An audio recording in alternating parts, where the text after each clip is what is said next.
And the recording is underway. Okay. I'm going to go ahead and call tonight's meeting to order. It appears that all the directors are present except for Ashley Christensen. Good evening and welcome to this evening's meeting of the Woodbury County Board of Adjustment. Today's date is November 4th, 2024, and the time is 6 p.m. Tonight's meeting will be audio taped and the minutes will be prepared. In respect to all parties, we ask those present turn off cell phones or set to vibrate. Those in attendance are asked to legibly complete the attendance sheet up on the front table. I'd like to take a moment to first review the procedures that the board will follow tonight. First, the board will handle the normal housekeeping agenda items. Then for each application on the agenda, I will open the public hearing on the item. The planning and zoning staff will then present the staff report, including the staff recommendation. Any letters or other communication received from the public prior to the hearing will be entered into the record. The applicant will then have the opportunity to present his or her case and respond to the staff report. Next, we'll hear comments from the public. If you'd like to speak either in support of or against the application, you must come to the microphone. Please state your name and address for the record. All interested parties shall be heard, but repetitious comments should be avoided. Repetitious or irrelevant comments may be ruled out of order by the chair. I ask that you remain respectful and courteous with your comments at all times. After all public comments have been heard, the staff and applicant may make a closing statement. The hearing shall then be closed by a motion and vote. Thereafter, no further comments from the staff, public, or applicant may be heard unless asked for by the board. The board shall then deliberate the case and may ask questions of the applicant, the staff, or any party offering testimony. However, such questions do not reopen the hearing for additional comments from the public unless so requested or approved by the board. The board will then formulate and vote on a motion. The motion will typically either grant or deny the requested application. Any board member who has an ex parte communication to place in the record of this meeting should do so prior to the beginning of the deliberation of the respective agenda item. Any person desiring to appeal the board's decision to a court of record may do so within 30 days after the filing of this decision with the Planning and Zoning Office. We were correct, Dan, that Ashley has not joined by phone. She is not. Okay. Do we have any public comments on matters not on the agenda tonight? Okay, seeing none, I'm going to move down to item 4, approval of the previous meeting minutes. Do I have a motion to approve the minutes from our previous meeting in October? I so moved. Oh. I move that we accept the minutes of the last meeting. Okay, Pam has made a motion to approve the minutes from the last meeting. Do I have a second? I'll second. Second by Doyle. Any further discussion? All those in favor, say aye. Aye. All opposed, same sign. Yeah, motion carries. Okay, the public hearing is now open. I'm going to ask Dan to please read the staff report. Hey, good evening. Yes, this is the public hearing for the conditional use permit application for the installation use of 3 wind turbines concerning on parcel number 884420300005. L&K Tabke Holdings LLC. Kathy Tabke is, again, as we mentioned last month, this is a continuation from the October 7th meeting, has submitted this conditional use permit application to install and operate 3 wind turbines on a 100-foot supporting towers to reduce electrical costs for their farm. The proposed turbine sites are approximately 5.2 miles southeast of Mobile on the south side of 195th Street and east of Jasper Avenue. The property is within the agricultural preservation zoning district where electrical wind generation for private use is classified as a conditional use under section 3.03.4 of the Woodbury County zoning ordinance. This classification makes this part of eligible for the review by the zoning commission and consideration for approval by the Board of Adjustment. The public was, of course, informed through the legal postings in the journals, the City Journal, both on September 21st and October 19th. Neighbors within 500 feet were sent notifications that were sent out in September and then again later for October. Additionally, the relevant government agencies, organizations were invited to comment based on the feedback and requirements set forth in the zoning ordinance. The proposal can meet the approval criteria for conditional use, and as a continuation from last month, of course, the Board of Adjustment did request further information from the applicants, and you'll see some narratives there in the background material where the CEO of the company had provided information as far as safety data sheets for the chemicals and lubricants for the turbines, as well as further information, clarification on not having data sheets specific to the equipment per se, the actual structures of the equipment, but they did respond to the request and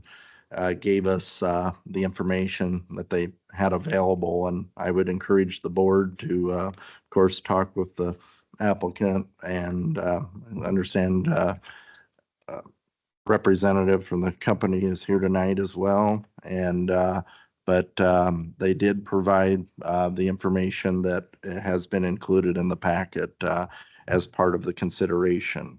Now, I will like to now mention that I do have a couple items that I would ask that the Board of Adjustment receive into the record. We've done some research.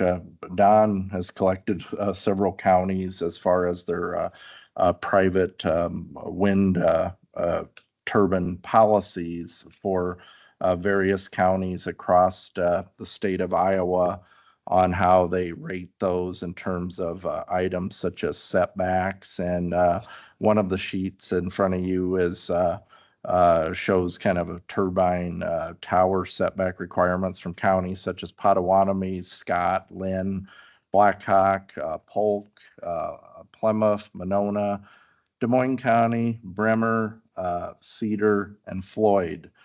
Within this, you'll see different references, different perspectives on it that put a lot of emphasis on these having to be certain distances from the respective property lines, anywhere from the height of the tower to some of them at reference 1.1 times the tower. You'll see across some of these counties, there's not references made to structures. Much more emphasis is definitely made toward the property lines. I believe Monona had some reference there with the accessory structures, but each one of these counties definitely show that each and every county has policies and regulations that are very specific to the needs of the respective counties through the consideration process. Some counties use the conditional use, some do not.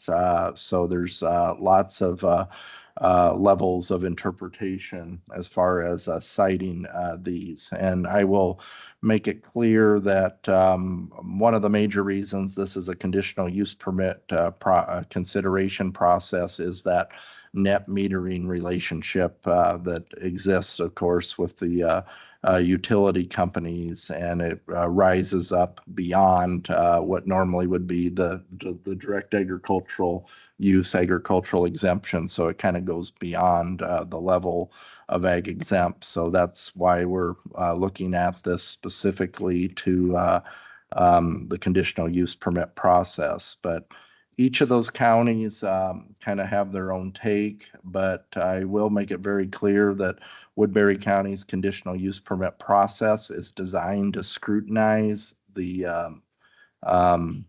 merits of the application and how they fit with the criteria that we have before us to look at safety for the respective property itself, as well as safety of the neighbors. So the Board of Adjustment has the ability to look at the various safety factors and measures and decide what is a reasonable fit as far as protecting the property owner, as well as the neighboring properties is a big key of the conditional use. So I do think that having further knowledge on how other counties interpret their policies are very helpful. So I would ask that these two documents be considered to be received into the record by the Board of Adjustment. Again, one of them is much more expansive with direct ordinance language, so you get a sense of how those counties have done it,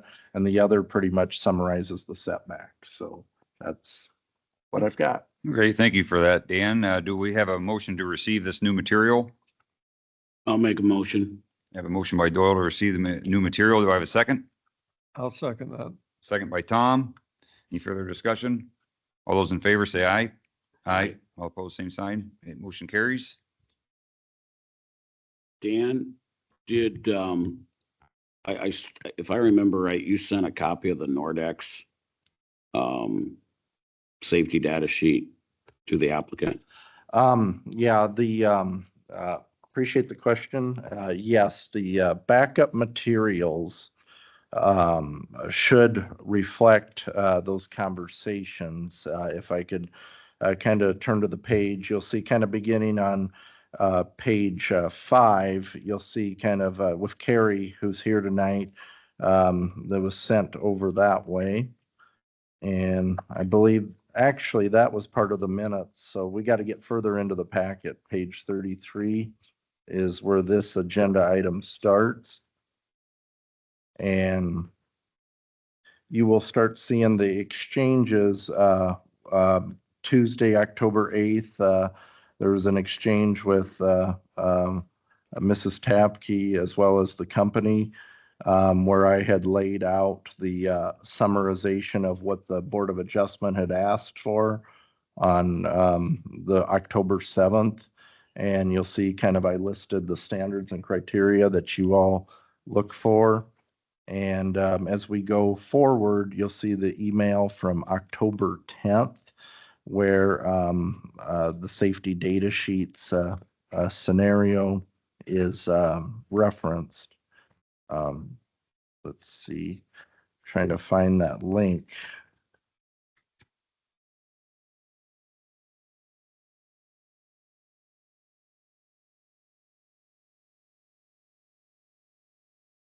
But the link was shared and the response to that link did result in us getting the chemical-based safety data sheets. I believe it would be it- page 70. Dan. Yes, page 70, you'll see the hyperlink and that actually points to, and what Mr. Turner is referring to is this Nordex system is actually available as a public document through the state of Ohio. And that's on page 70.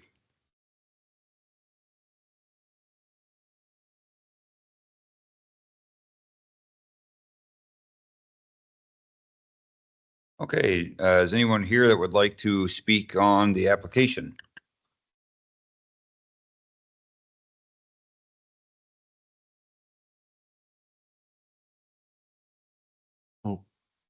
Other way, if you turn that back on. Oh, Yeah. okay, sorry. I'm Kathy Tabke. My residence is 3112 195th Street in Mobile.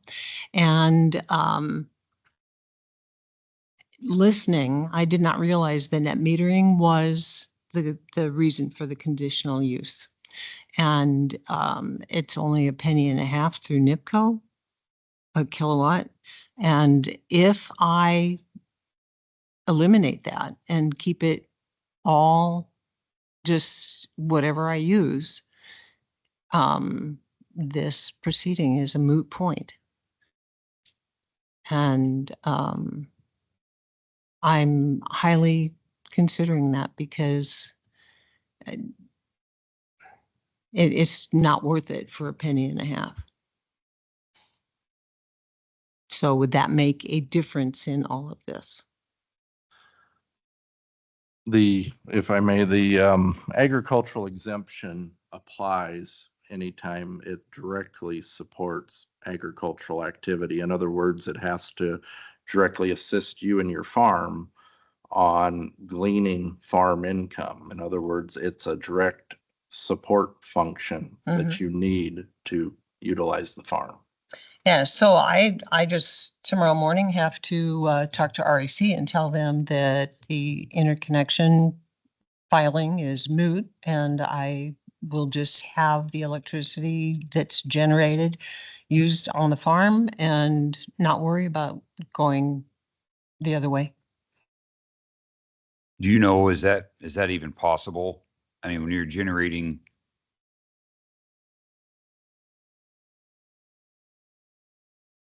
Harry Tislinger from Great Bend, Kansas with American Wind Power.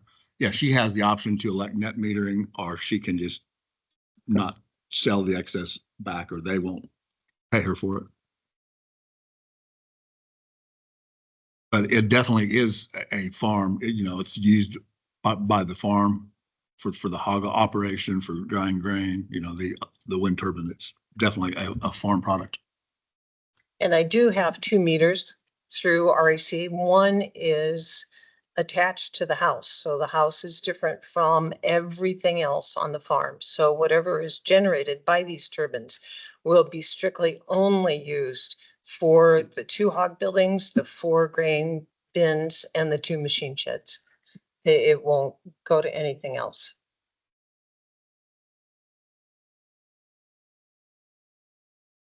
do you have any other points to add, or are you good I- with? I have some information that I'd like to share that I didn't get prepared in time. Okay, yep. So I need a motion to receive. I still move that we receive this information. Okay, I have a motion by Pam to receive. Do I have a second? Second. All those in favor, say aye. Aye. Aye. All opposed, same sign. Motion carries.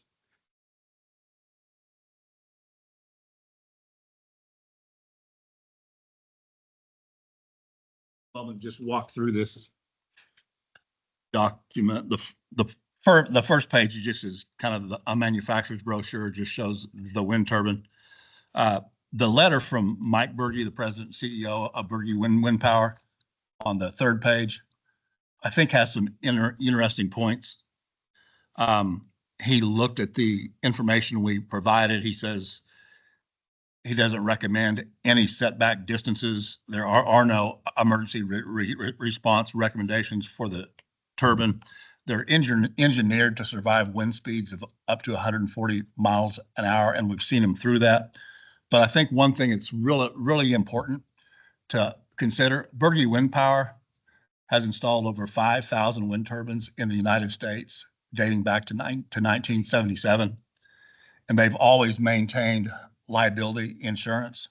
And in that time, they've never had a single claim and no injuries. So that's a way of saying that the equipment is extremely safe, extremely well engineered, and poses no risk whatsoever to the general public. The next page is deals with setbacks. It's written by the Distributed Wind Energy Association, which is the United States governing body for small wind turbines. And they address the issues of setbacks. And their recommendation is there is no setback requirements. And I'll go through in a few other pages some pictures of our actual installations. But they make an interesting point about 407 people were killed by falling trees. You know, things that you don't even think about.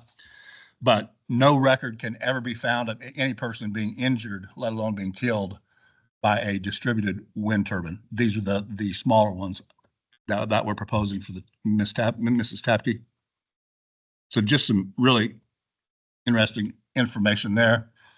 The next page deals with our certification, which we went over at the previous meeting, and just the foundation, the tower stamped by a licensed Iowa engineer.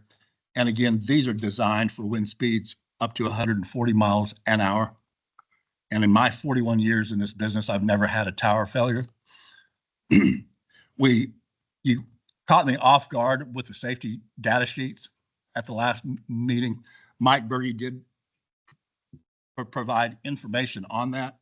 It's really not applicable for our turbine, but he went ahead and addressed it.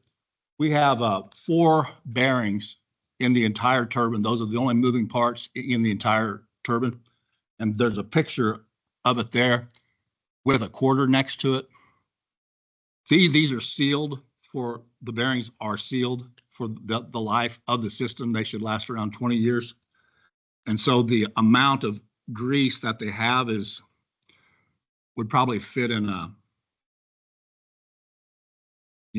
a very, very tiny cup. And those are the only real liquids that we have on our turbine. So it's, kind of a non-issue for the small turbine. And that's the important distinction here is these aren't your huge wind farm machines with thousands of moving parts. It's a very simple, very well engineered piece of equipment that only really has 2 moving parts. So it's very simple. There is no scheduled maintenance. And so from the safety data sheet, which Mike Berge did provide, it just doesn't pose any risk. I mean, there's nothing flammable. There's nothing, it's just kind of a non-issue. And then I went into the next pages are just a bunch of pictures of our installations, and these are across 13 states. But if you notice, they're all about 5 feet away from the buildings. First one is in Oklahoma. Next one's Tribune, Kansas. Juniata, Nebraska. Scammon, Kansas. We have 6 turbines up for a pipe manufacturer. Maysville, Oklahoma. Weir, Kansas. Carroll, Iowa. The one near Sloan. Hobart, Oklahoma. Colony, Oklahoma. Dar Grain. And my purpose of these pictures is just to show that, we've installed hundreds of these turbines throughout 13 states in the Midwest. Most states don't even require, most counties don't require us to even have a permit. But the ones that do, we haven't had any issues. And bottom line, it's just a very safe, very well engineered piece of equipment. And our towers are actually designed what they call TIA 222, which makes it probably in order to meet those, we're probably more stringent than any building in the city. It's almost ridiculous for us to have to meet these requirements, but we do, and the equipment's very, very safe. So at bottom line, I think there's just no risk whatsoever. And if you look at these pictures, I don't have those, but if there are some aerial shots of her farm.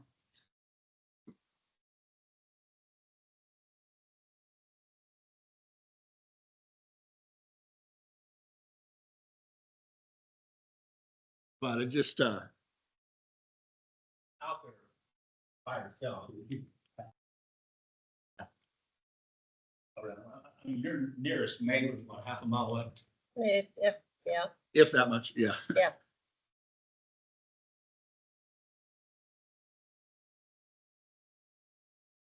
You got that up on the screen too. Any questions or concerns that I could help address? I would just like to say, we're not questioning the quality of your product Right. at all. Right. That is not it at all. Our goal is the Board of Supervisors has kind of laid out what they are looking at. Mhm. And did you get a chance to look at that Nordex safety data sheet at all? I know it's like 400 pages. I'm not expecting. That's for a large wind turbine though, right? That's for a large wind turbine. Yeah. So- Again, it's not apples to apples. It's I completely agree. Yeah, I yeah. completely agree. But what really threw the supervisors was the distance that they had to be during a thunderstorm. yeah. So when your people are putting up your tower Mhm. and there's a thunderstorm comes up, what is the distance that you recommend that they be away from that tower? My employees. Yeah. When they're out there working. Yeah. As long as there's not lightning, we would continue working, but. Well, in the case that we get a lot of lightning in our thunderstorms. Midwest does. If you've got a thunderstorm with lightning, how far away do they need to be? No, they'd probably just go in to the shop if they wouldn't care. I don't really see the relevance. Well, in that Nordex one, it's 3,820 Well, feet. But again, sir, with all due respect, that Nordex weighs about 300 tons. We Right. weigh 1,400 pounds. We're 30 feet in diameter. That's 400 feet. It's not fair to even compare it. And that's why we asked you for more information.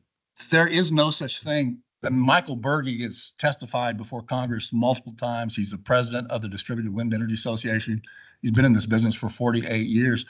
You're not comparing apples to apples. I'm not There trying are to no compare safety them. data I'm sheets. not trying to compare them. And What, it's your burden of proof as the We applicant. proved it 41 years without a liability claim. That- Engineered to winds of 140 miles an hour. What are you looking for, sir? What I'm looking for is comparable information on your system. But why would I compare it to something that's not relevant? That wind turbine has nothing to do, just the fact So, that. so there's wind no turbine- chance that your wind turbine can ever be hit by lightning? Sure it can. So can your house. Right. But, So- but my house doesn't stick 100 feet up in the air. Well, And my house our isn't towers are that extremely close. well grounded. We've never had a fire. There isn't, lightning damage is a non-issue. Well, then if that's the case, then you shouldn't have any problem with getting an engineer to show us that. All we're asking I've got for it, engineering reports. I've got 40 pages of engineering reports that we provided you. And I didn't see anything in there about any distance that you need to be from that It tower. says there is no setback requirement suggested by the Distributed Wind Energy Association.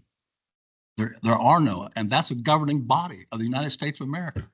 That is a governing body but the thing that we've always seen is that the manufacturer is required to do safety data sheets so that OSHA doesn't get after them for putting their employees in danger. There is no risk. Well, you can't tell me that putting up a tower 100 feet in the air, that there's no risk to an employee that works there. There isn't. We've never had a workers' comp claim. I mean, you're creating issues that don't exist. With all due respect. I mean, last There time is always it was risk. the in chemical thing, manufacturing. which didn't exist, doesn't apply to our turbines. Now it's lightning, which you didn't bring up last meeting. I mean, what's it gonna be the next meeting? I'm not trying to be difficult, Well, but I'm not trying to bring anything more up. It's your burden of proof. And what I'm saying is that that's just one example of what we'd like to see in a safety data sheet. We have trouble getting safety data sheets from the large ones too, and we know that they exist for them. I don't think that's just a non-issue. You cannot compare those two products. They're just, I mean, this I is the agree. size of well, then No why argument are you there. trying to? Yeah, we can't compare them. So therefore, I don't feel like we have. We have no risk of lightning more than you do with a grain bin or a grain leg. Only ours are probably much more well protected from a grounding standpoint than what you're going to have with a farm shed or a grain bin. And that very well, I'm not saying that it's not. We just would like to see the proof. It's right here. I mean, that's a governing body that says no setback requirements are recommended. Well, there's plenty of counties that have setback requirements. Well, I mean, you have to realize that is in their best interest to say that also. But the thing is the thing about a safety data sheet is it's regulated by OSHA, and it's also in a situation where the company is liable if what they put into that safety data sheet is not accurate. If there's a certain amount of liability that goes along with that. And when you're telling me that there is no safety data sheet and there's no concern, well, you wanted the safety data sheet for the chemicals. We provided that. we didn't ask for that. That's what you asked for the last meeting. That's not what, we had a Yes. misunderstanding. That was never what we asked for. Okay, I guess we, So if I withdraw the net metering, why do we need to flip back to the farm exemption? Why do we need to provide that? Why isn't it simply equipment that we use to generate electricity for the hog buildings and the bins and the machine sheds?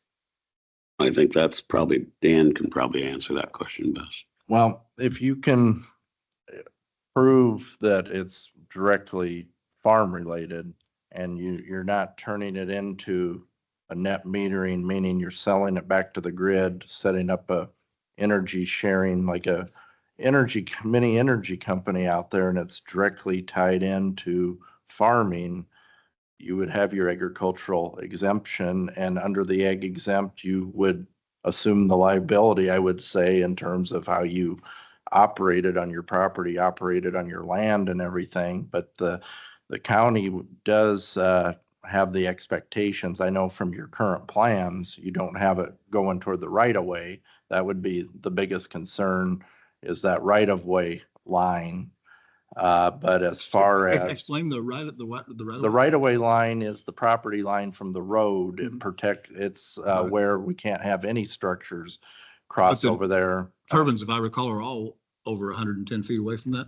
But you would have, it would be an expectation to stay out of the right of way area, because most of these counties that were received into the record tonight, Which if we're 110 they put that, feet away, we would. they meet put that setback in there, and there's kind of a mix of the different regulations, and I'll circle back to the ag exemption, but ideally, these would be positioned in a safe location where you can have expectations of safety for yourself, your structures, your family, as well as the other neighbors in those regions. But with that said, many farmers invoke the ag exemption, whether it's their grain bins or their other structures. And we know farmers know very well on how to allocate their assets in terms of optimizing their farm operations and everything. And we know farmers want to be safe with their own equipment as much as possible, but it would be the expectation, if you invoke that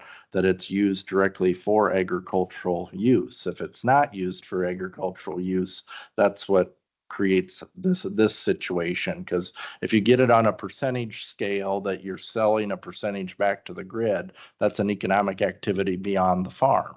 But if all that energy directly empowers the farm, then you would have the ability to, under Iowa code, to have that be an asset of the farm. So Support the what farm. do you need other than telling you tonight that I will But- call REC and withdraw the interconnection application? They don't have to send it to NIPCO at all.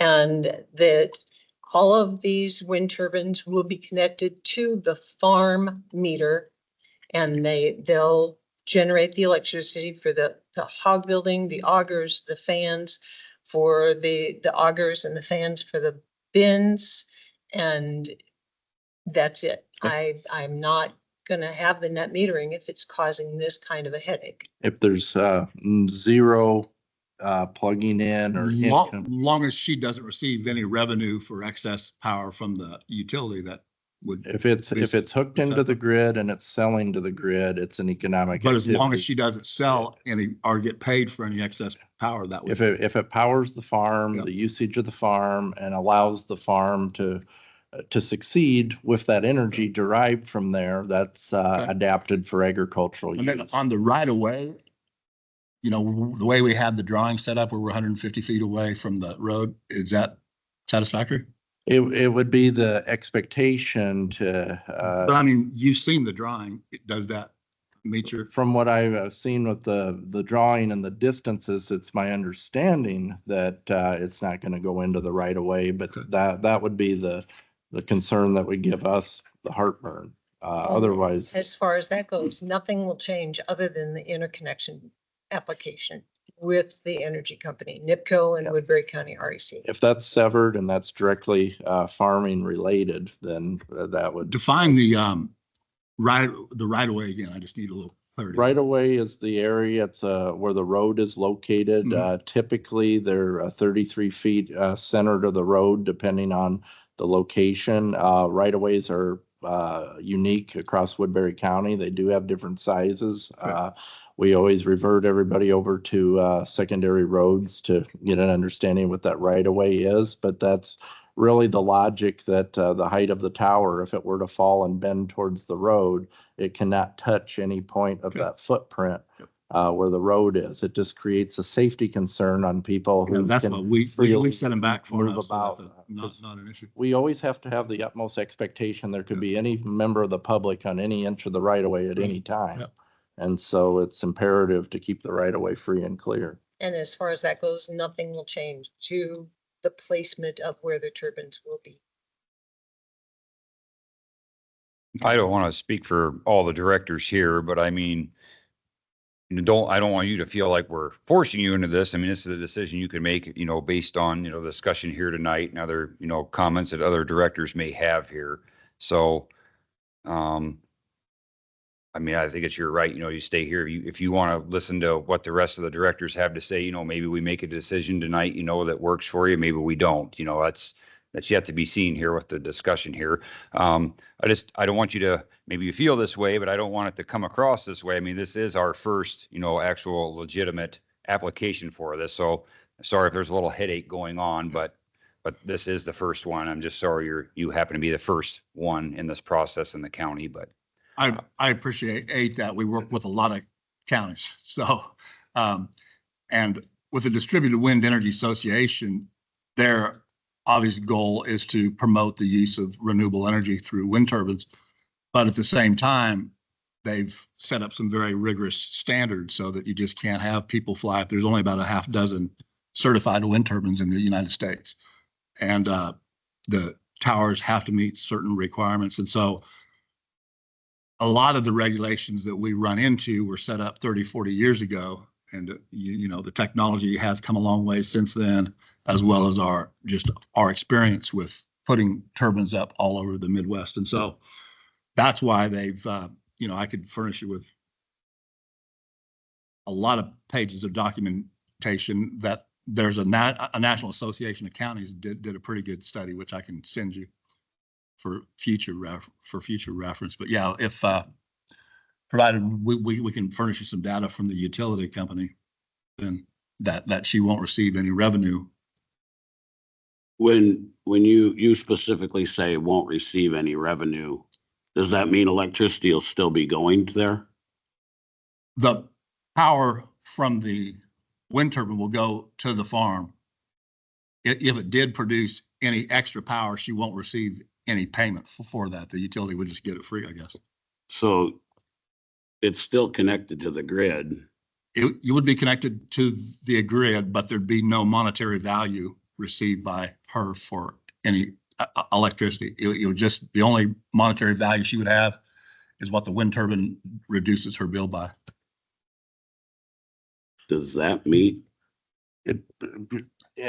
Any direct link with an economic activity on turning the faucet on would generate the issue on why we're here tonight as far as the conditional use permit. And so if you could educate me on the science, can there be a wall between those two? Because that it could be problematic that, for example, in zoning at times, there can be this game sometimes called cat and mouse.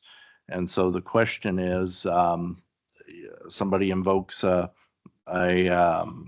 agricultural exemption, then later on, maybe you sell the farm at some point and somebody else comes in and they create an economic relationship there, then we have a different situation at hand there.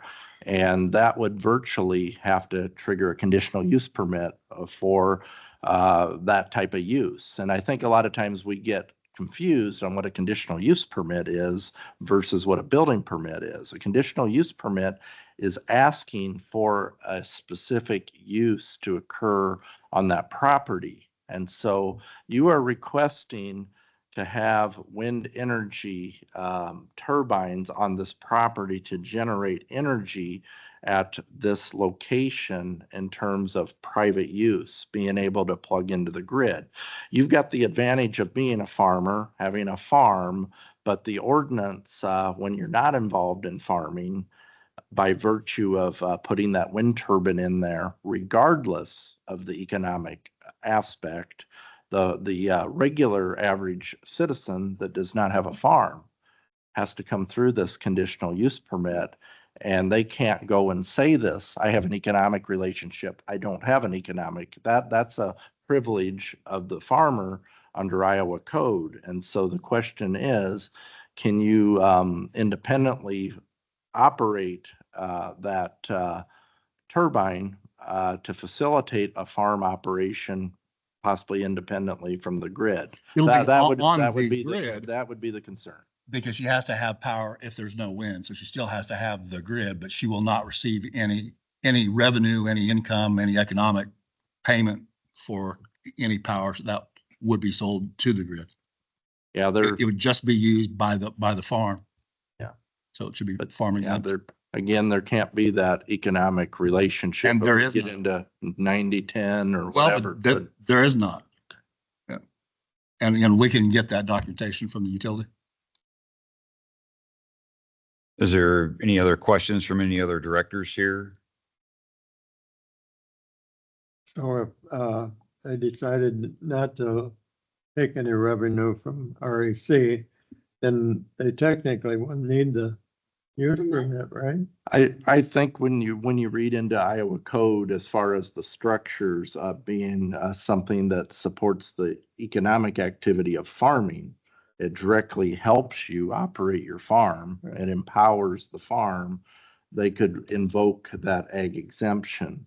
But the ag exemption can be shaky if later on there's a connection or relationship. So there would have to be clarity that this is not being used to derive income from non-farming activity, which is the income sitting there generating to make money. They don't pay basically. you anyway for the excess. They just give you maybe a credit on your bill, but they're never going to write you a check. You're not going to get revenue for So selling excess power. it's kind of identifying that is this empowering the farm entirely, and there's a wall up that it's not being used to, make money for wind energy to generate income, to generate the power to sell back to the grid. If we, Yeah, which this will not. Yes. I think if there was a change and there was a sale of the farm and it changed, then they would have to come back here and then they would have, like you said, it would generate the need for. a lot of times when farm ground exchanges hands and the person that buys the farm, or you split a house off, they no longer have the status of being a farmer, or they're filing a Schedule F as a huge indicator with the Department of Revenue. And that puts them into a different status. So if they end up on a farm that has the wind turbine as a result of that being on that property, and it's sitting there and it's generating for that building, that's not so much of a problem. But if they call up rural REC and they say, okay, I've bought into this and now I have this, that creates a new use, a new economic use. And therefore, I would say that the non-farmer would have to appear back here and ask for that authorization, but they could probably buy it and sit there, and if it's powering a shed, we're probably not going to get in the middle of that.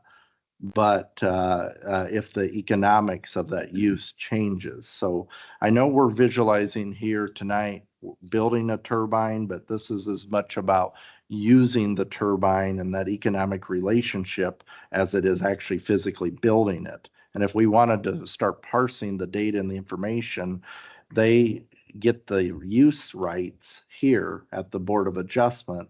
And the Board of Adjustment has a voice in telling me, is this use safe or not? Does it fit with the neighborhood or not? And if you hash all that out, you send me the signal as the zoning director to be able to offer the building permit. And because the building permit is required because of that economic use. But if she and the Tabke farm there invokes the agricultural exemption, they don't have to do the building permit or the use. And so that's kind of the layout. But If, So we don't have to make a decision on it if they're saying that they're gonna withdraw that.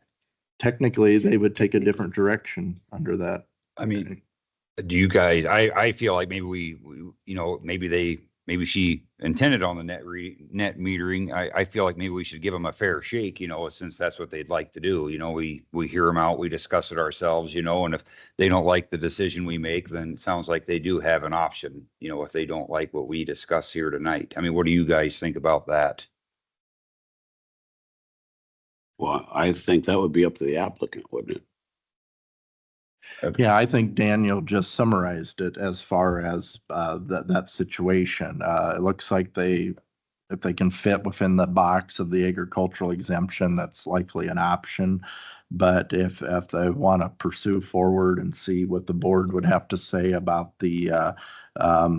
basically this kind of talks about, do you have an interconnection agreement or not? Do you have the net metering option or not? Kind of at this point, I think that's Well, what it really boils down to though, is if they're receiving revenue from the sale of electricity. Is that what you're saying? It's specific to Iowa code. My compelling interest, if we're talking ag exemption, is to see that this is directly ag use. Yep. And that's the key to Iowa code, adapted for agricultural purposes. Yep. If this is not an agricultural purpose, this here becomes much more important if it's selling back to the grid. And that's what I'm trying to be real clear on distinguishing this, is because this board does look at everything on a case-by-case basis. Every single applicant situation that comes before this board is different. And so it's tough to have a direct comparison because there might be some non-farmer out there. We have folks that reside in Woodbury County on agricultural preservation district and agricultural estates. Many of them are farmers and have the privilege to be farmers, but many of them have also moved out in the county, have been fortunate enough to purchase a homestead. It may have been part of a farm. They might have about 5 to 10 acres and they're not actively farming. They're going to be in the same situation if they want to pursue a private wind turbine. So that's what these proceedings are all about. Yeah. But the net metering and the interconnection is very key in this discussion, because that is part of whether the agricultural exemption works or not. If the non-farmer comes here, the non-farmer can't rest on a agricultural exemption. If the non-farmer agrees to not have an interconnection agreement or the direct relationship, they still have to do this. Yeah. Absolutely. And so that's, we have to be really clear about that and consistent. We as officials try to be as clear and consistent. And like the chair has said, this is really the first formal one. And here we have a farmer that's bringing this here to us, and it's the economic relationship is why we're here. It is that net metering and that chance that they're selling this up. And that's the difference on our different aspects of energy. The ordinance is a balance. Yes, farmers have some very good rights, which they need to be able to effectively run their farm. But at the same time, the ordinance recognizes that we can't set up these mini power plants all across the county. We have a compelling interest to regulate that.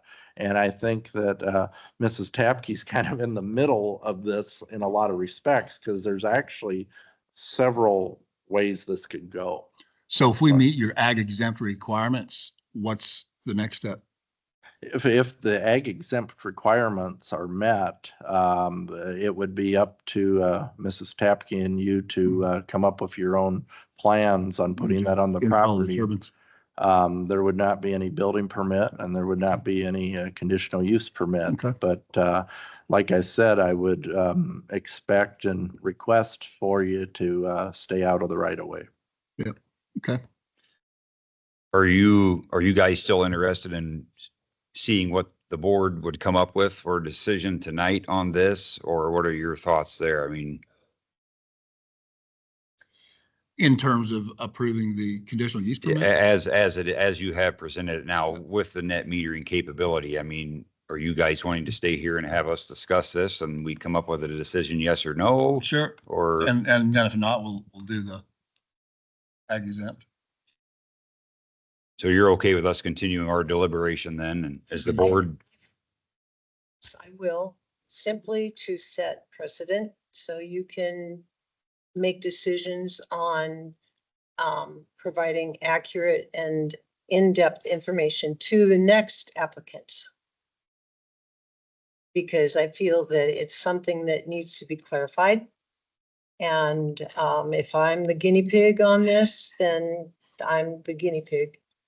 And yes, continue the discussion. I do know that Woodbury County REC does not have, by their bylaws, does not pay for any extra generated electricity that goes back into the grid. It would have to come from NIPCO. And so initially we were told that it would be provided as a credit. You know, there's not much wind in July and August. So then that would help because I still have to use the hog fans and everything, the feeders for the hog buildings in July and August, even though I'm not generating electricity from the turbines. So I need to have a more in-depth conversation with REC to see how that completely works. But We would just make it where they would never pay you for she'd never realize revenue from selling electricity. right. Right. So the credit would be acceptable.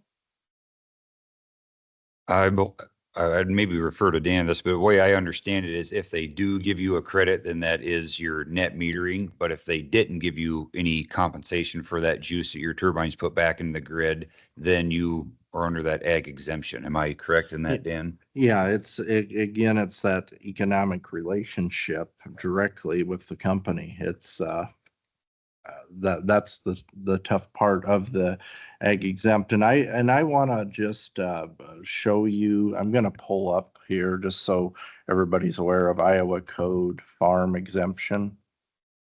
Because I think that this sentence, we read this a lot, but sometimes I just think that we talk about it so much, but we just don't really see these words. And I think a lot of farmers in Iowa know this pretty well. I'm going to try to get some better text.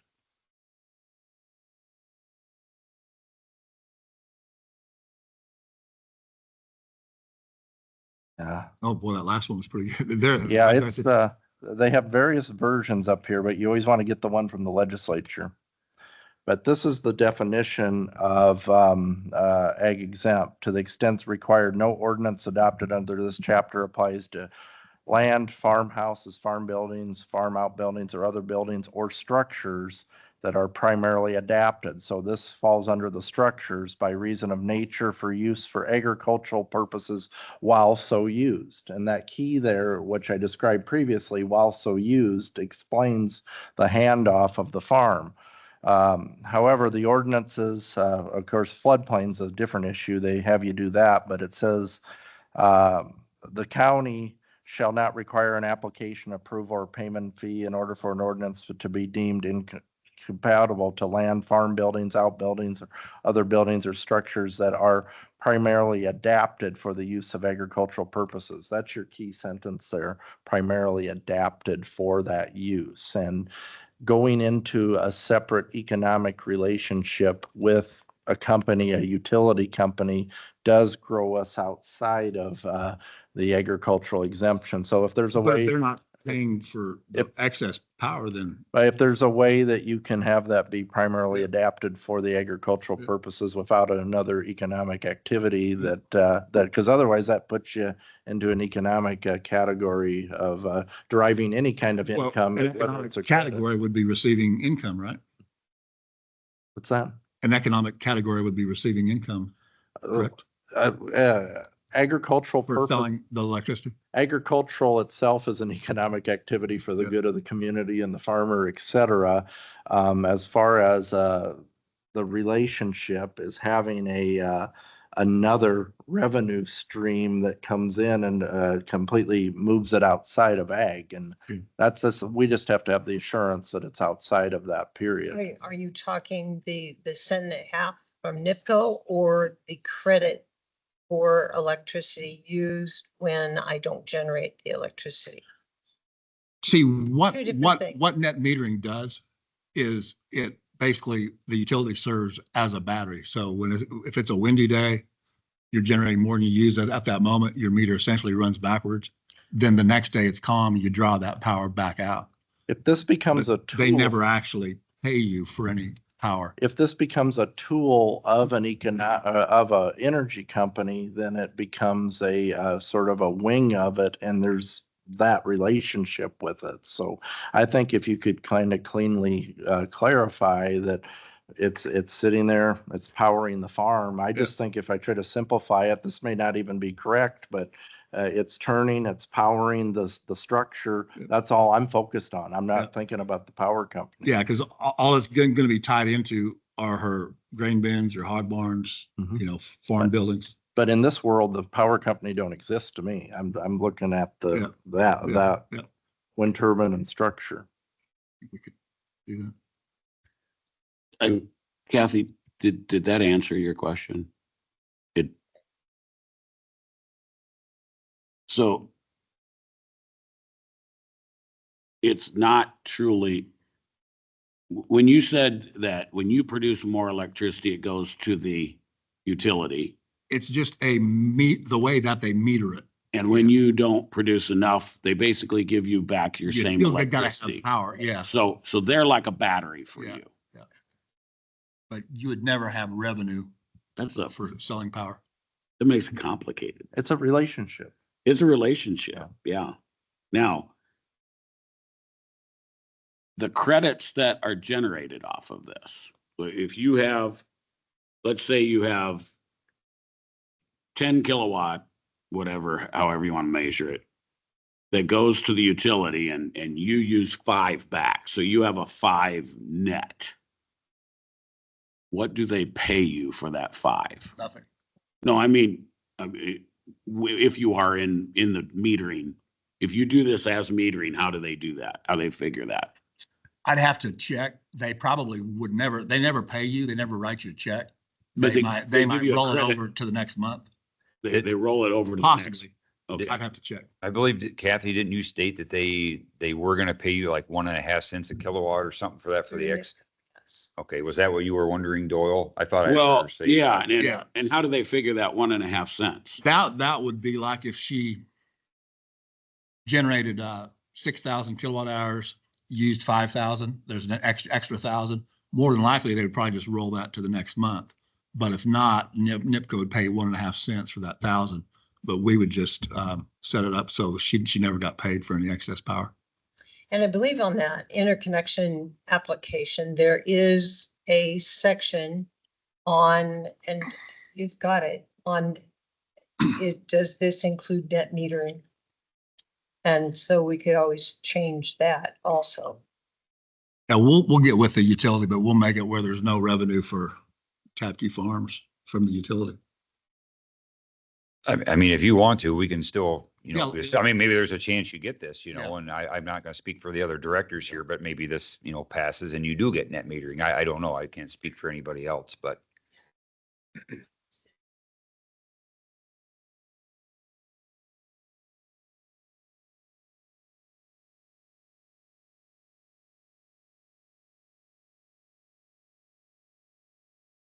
Excuse me, could you turn the mics on?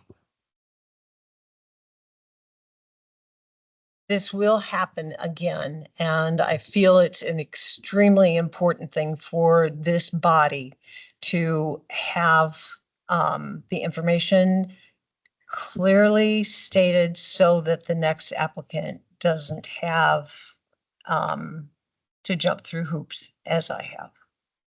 So yes, go ahead and do your discussion, but I will fall back on the farm exemption if possible, or if necessary. Thank you. Any other directors have any questions for the applicants? Okay, if not, I'd entertain, do we have a motion to close the public hearing? Okay, I have a motion by Tom to close the public hearing. Do I have a second? I'll second. Second by Pam. Is there any further discussion? Okay, all those in favor of closing the public hearing, say aye. I, All opposed, same sign. That motion carries. Okay, this is the point where I'm going to open it up to you directors here. I guess if you guys want to share some thoughts or throw some ideas out there, I think that'd be good for us to have a discussion here. well, I think it's important that we maintain continuity with what the supervisors are doing. I fully understand where the applicant is coming from, that the large turbines are definitely not apples to apples with the small ones. So it's not a case where we could say, well, it's this much for a 600-foot tower, so we can't just divide it by 6 in order to do it for a 100-foot tower. That wouldn't make any scientific sense whatsoever. But I do think that the manufacturer needs to give guidance and needs to actually take some responsibility on what the setback should be, and not just rely on a governing body that I'm not 100% sure what their liability would be in this. I just don't think that the burden of proof is to prove that this is a convenient and desirable activity within this zoning area. And I don't feel the applicant has met that burden of proof.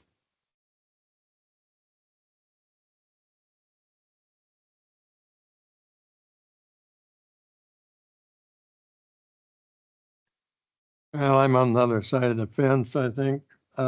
In this situation, they've pretty much done everything they need to do.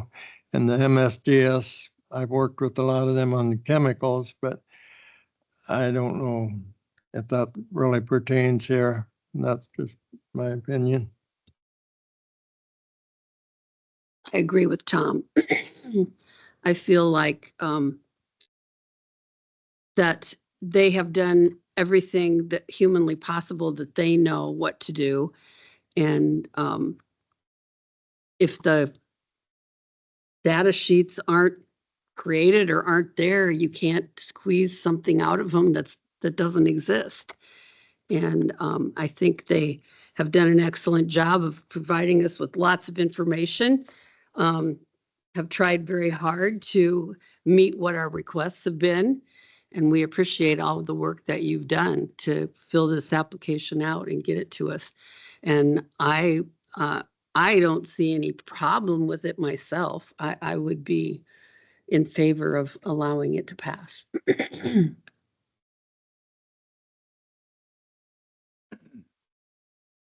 I guess at this at this exact minute, I'm still slightly on the fence. I understand where Doyle is coming from, because that has been a major headache in the county with what we've seen with the industrial ones.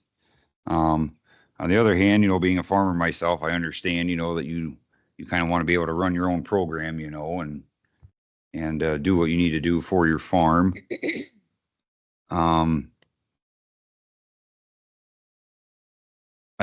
Doyle, I mean, at this point, you would actually like to see some proof of some kind of safety setbacks for weather-related events or things like that. Yes. I think the fact that we got such a surprise with the big ones, and the complete unwillingness of the companies with the big ones to share information that wasn't in their favor. I think it would be somewhat naive to just assume that they're not there. We don't normally, on this board, we don't usually just take, trust me as a legitimate answer. And I think that's what the manufacturer is doing. I agree that the applicant has given us all sorts of information, and I think the applicant has given everything she can give that the company hasn't come through with the real information that we need. And, I think that's unfortunate. But I can't, I don't believe that the company hasn't run into places where when we look at these other counties, they've got things set out. And I just think it's that we need to be consistent with what we're doing with the large ones too.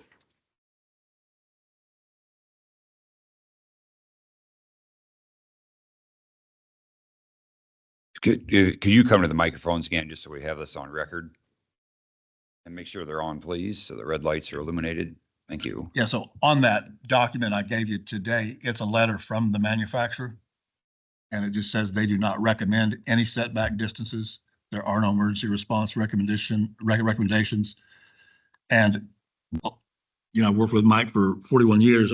We've never been asked for a safety data sheet on a small wind turbine. And Mike, like I said, he's Mr. Wind. And, you know, if he's never been asked for it and not aware that any exists for small wind turbines. And again, I can't stress enough the difference between the big ones and the small ones. They shouldn't even be in the same sentence.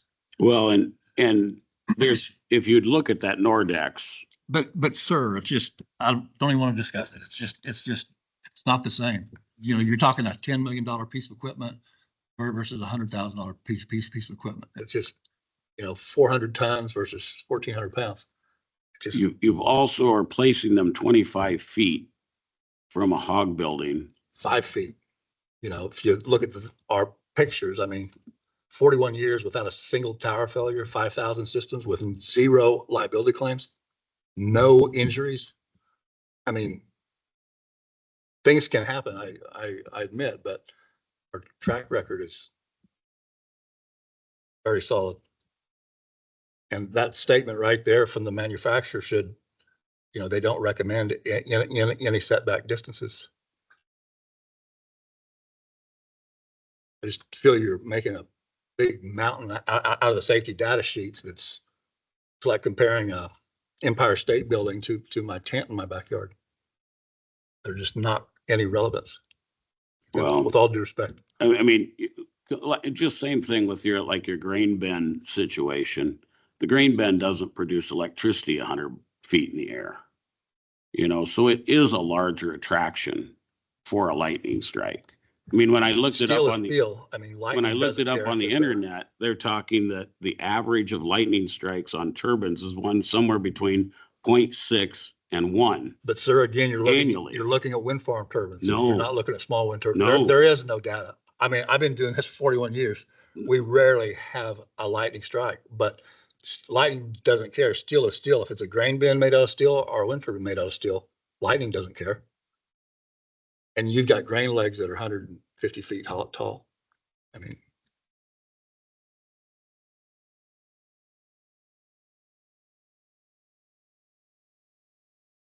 Do any of you directors that, you know, think that that this could be allowed? Did you guys think what do you guys think of a disclaimer on this about, you know, the property owner assuming all the risk of the malfunction or anything if the tower collapses? I mean, I'm still struggling with this. I understand where Doyle is coming from 100% because the county's been through the ringer when it comes to I guess I'm going to say it, the dishonest, the big power companies with the big turbines. We knew what they were trying to hide. No, I understand where Doyle's coming from on that point and the consistency aspect. I'm just wondering, you know, our role in this as far as what we're looking at here. Doyle, are you pretty dead set? You know, what do you think about a disclaimer potentially about all the risk being, you know, borne by the property owner as far as the malfunction or if a tower collapses or if there is damage, you know, from a lightning strike? Well, I think the disclaimer for that would be to use the ag exemption. Then we don't have any liability.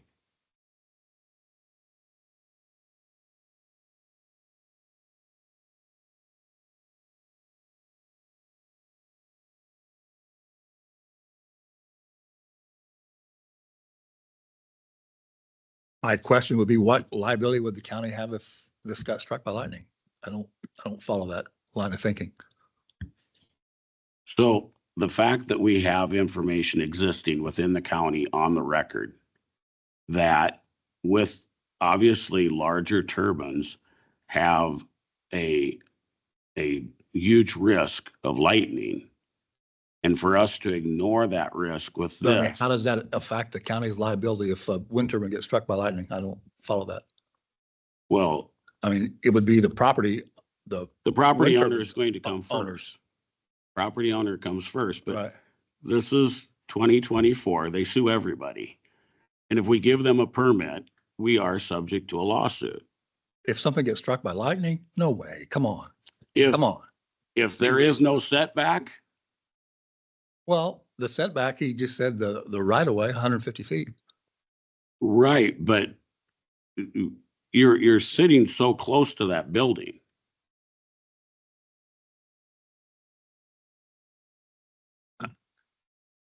You baffle me.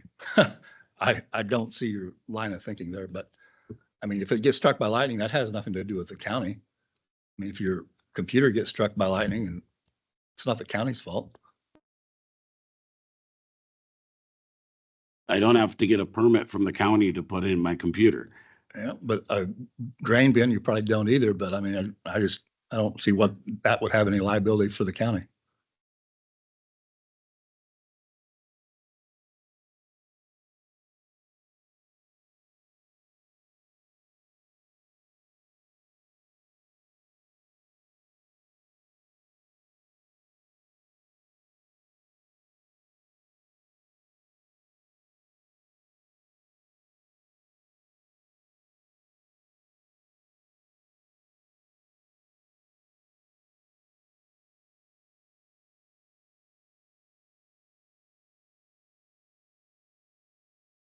I guess, I'm still, in my mind, the farmer side of me is still telling me, that I understand where you're coming from, Doyle. I don't know. The farmer side of me, says that, if this were, my farm operation, I think, the less the government is, stays out of it, the better. Well, I completely agree with that. And that's where I think the ag exemption makes the most sense. That's why the state put it there. Gonna come back again though. Yeah. What was that, Tom? It's gonna come back again. I mean, we're gonna have a, And that's why I think it's important to set the precedent. This company already put one in our county without asking anybody. This is not this is the first legitimate one, but it was the same company that brought one that after the fact. So I think the precedent that we want to set is that we are going to set high standards.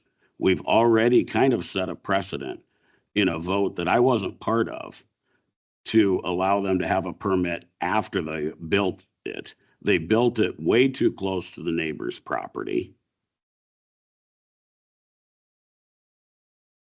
And so I think partly what we need to do is we need to be firm and show that we have expectations and that this is not the type of actions that we encourage in our county.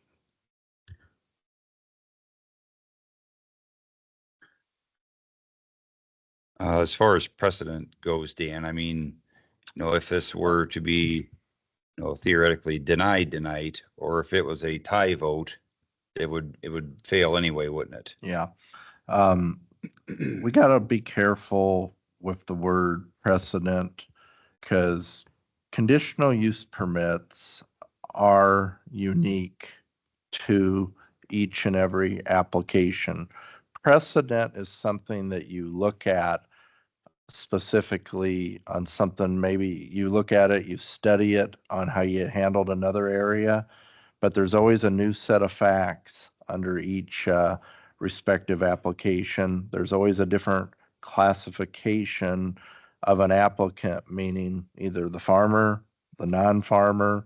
We have so many scenarios there that you got to be careful under a conditional use. If you tie one arm back and then you move to the next one and you see an area that is not meshing very well, you kind of got to have a clear criteria on understanding. And that's why the criteria in the conditional use is kind of wide open as far as the case by case. There's various issues that come aboard, and we've seen this. We've seen different applications in the history of this board where you've had different decisions that have been made, and they've been made because of different scenarios. In this case, I think this applicant has a very unique situation because you notice at the last two public hearings, we haven't had a lot of public here giving us input. I think that's really reflective of the fact that there aren't very many houses in density around here. But there may be a future application that we have X amount of neighbors there. And when you have X amount of neighbors there, in my research, we've seen, even in these ordinances that were handed out to you tonight, we start talking more about decibels, sound, ice throw, the specific things that you hear when it comes to the installation of a wind turbine. So those issues did not arise through this debate. And so that offers a different level of whether this can fit there in that neighborhood or not. But then you have to think about too, it's an undeveloped area at this point. It could be developed in the future too.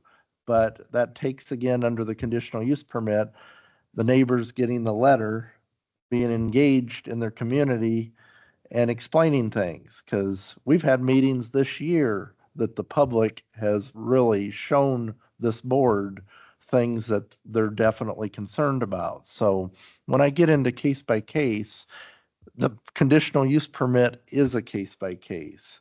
And precedent is key too, but it's not as clean to say, we approved this time.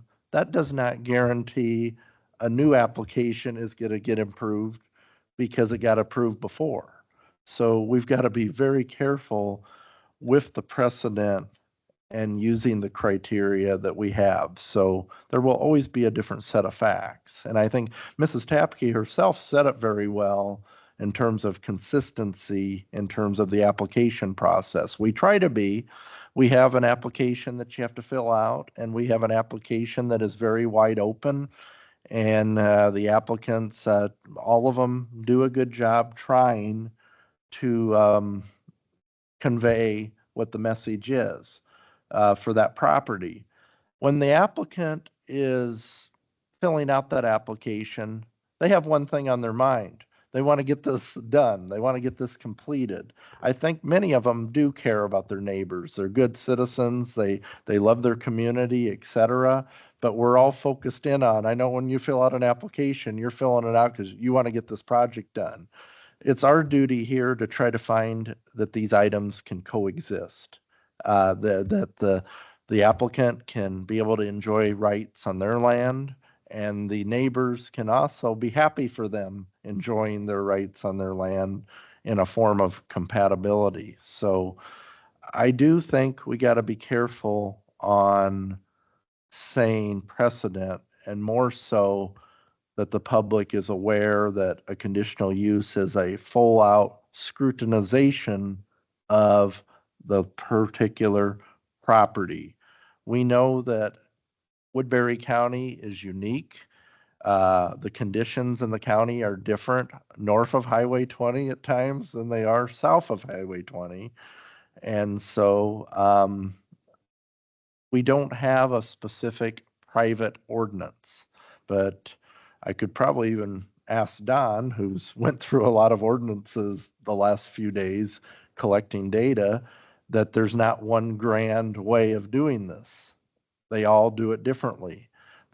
Some of them say setback to the property line. Some of them say 1.1. Some of them don't even reference structures. And when I go through that list, there's some that don't even reference a structure. So apparently some counties are fine with putting it 10 feet from a building, possibly, but yet they're more focused in on the right of way.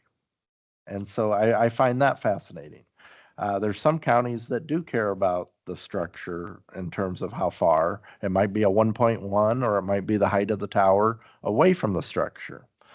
And so depending on the level of demand, as far as the conditional use permit goes, the Board of Adjustment can definitely look at the research. I think Carrie brought us some fascinating data where it looks like an association made a statement about setbacks. That's important. That's helpful for the big picture on understanding how the industry feels.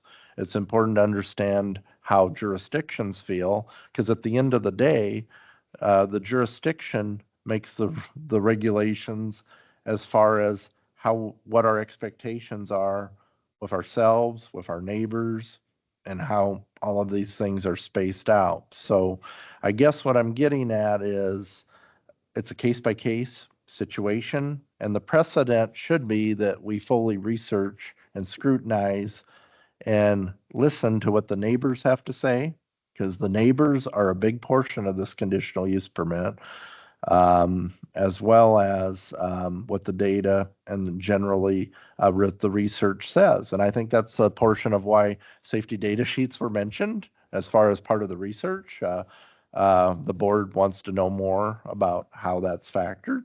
That's a reasonable request. It's always reasonable to ask things because safety is a big component of conditional uses. So with that said,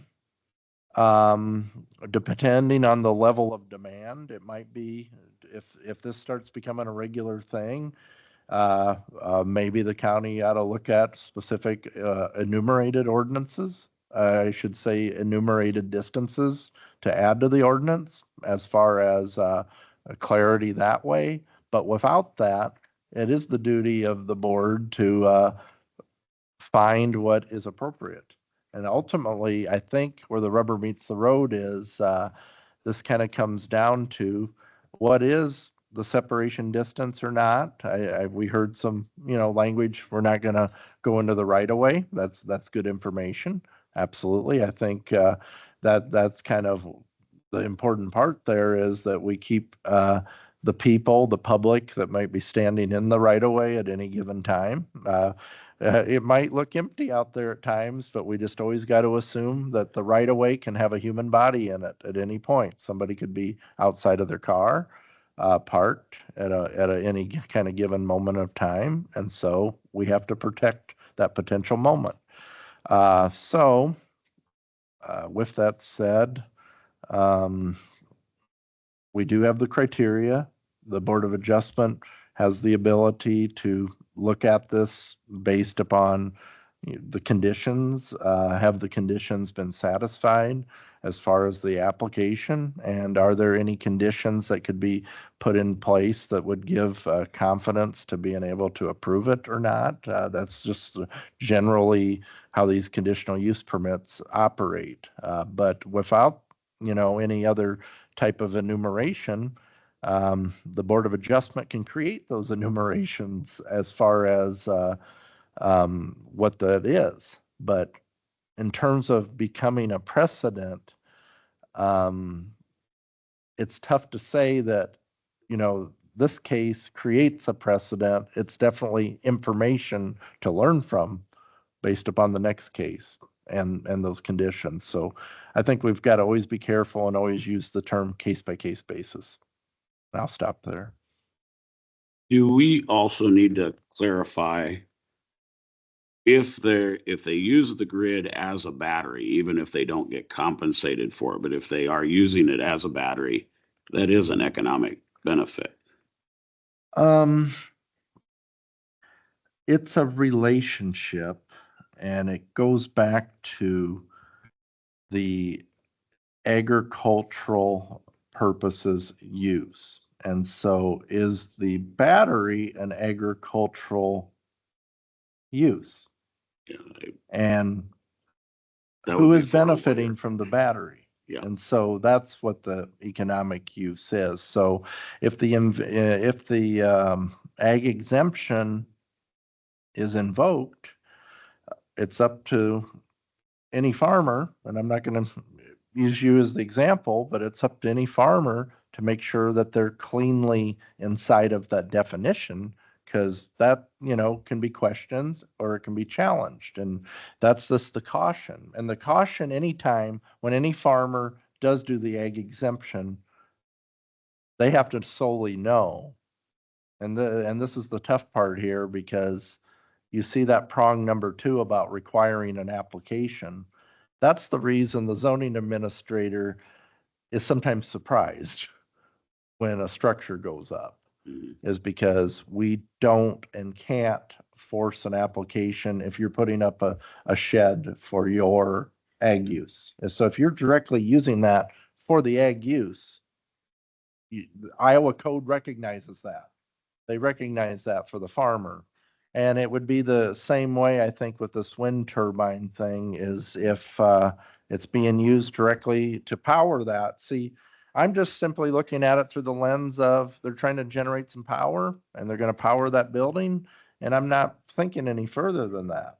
And so it would be risky, I think, to expand that any further than that. And so I can't really comment any further on how the ag exemption is used, but it's on the property owner, it's on the farmer to solely know that they're up and up as far as the primary adaption for agricultural purposes. I can't, that's the one area of this I have memorized. It's primarily adapted for agricultural purposes. That means that anything on your farm that you're using supports your farm.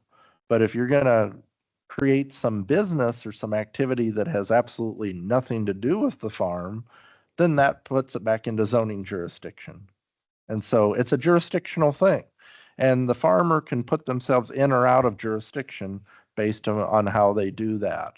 And so the agricultural exemption may very well be the pathway, but you just got to be careful on that economic relationship.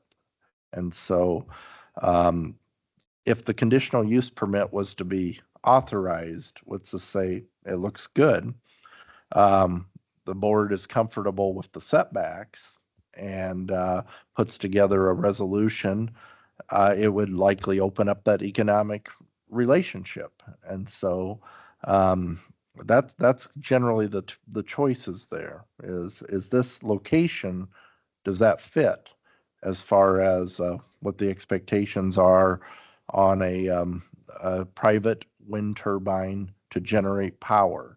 In this case, it's in a sense, it would be mixed use if it was net metering to sell back to the grid, where you get best of both worlds. It helps the farm, but it's also selling back to the grid, getting a little bit of income. That's where we're back front and center here. So I just want to be clear. I know we've been real redundant on that tonight.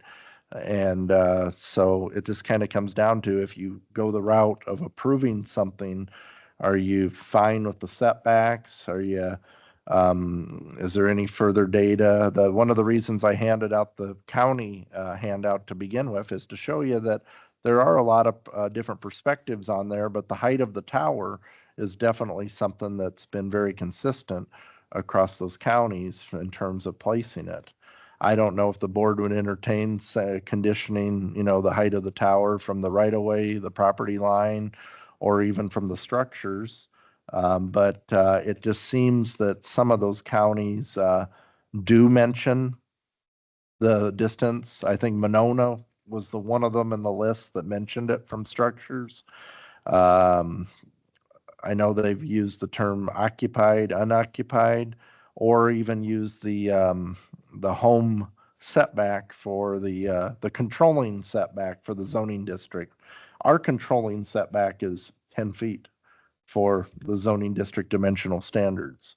But you compare that with the height and everything, but at bare minimum, in a sense, would be 10 feet under the accessory structure setback for actually exercising zoning from that regard. So I don't know if it's something it's, looked at in the future if the zoning commission would want to look at that as just enumerating some setbacks in the future, or, just doing it by condition, because both are definitely legitimate as far as, looking at the ordinance regulations. So that's really what I got. If we were to set a condition, for the right of way and say like 1.5 times tower height, 1.1 times tower height, would that be setting a precedent for a future case then or do we even have that jurisdiction to say, well, it has to be 1.1, it has to be 1.5? I think it would be helpful.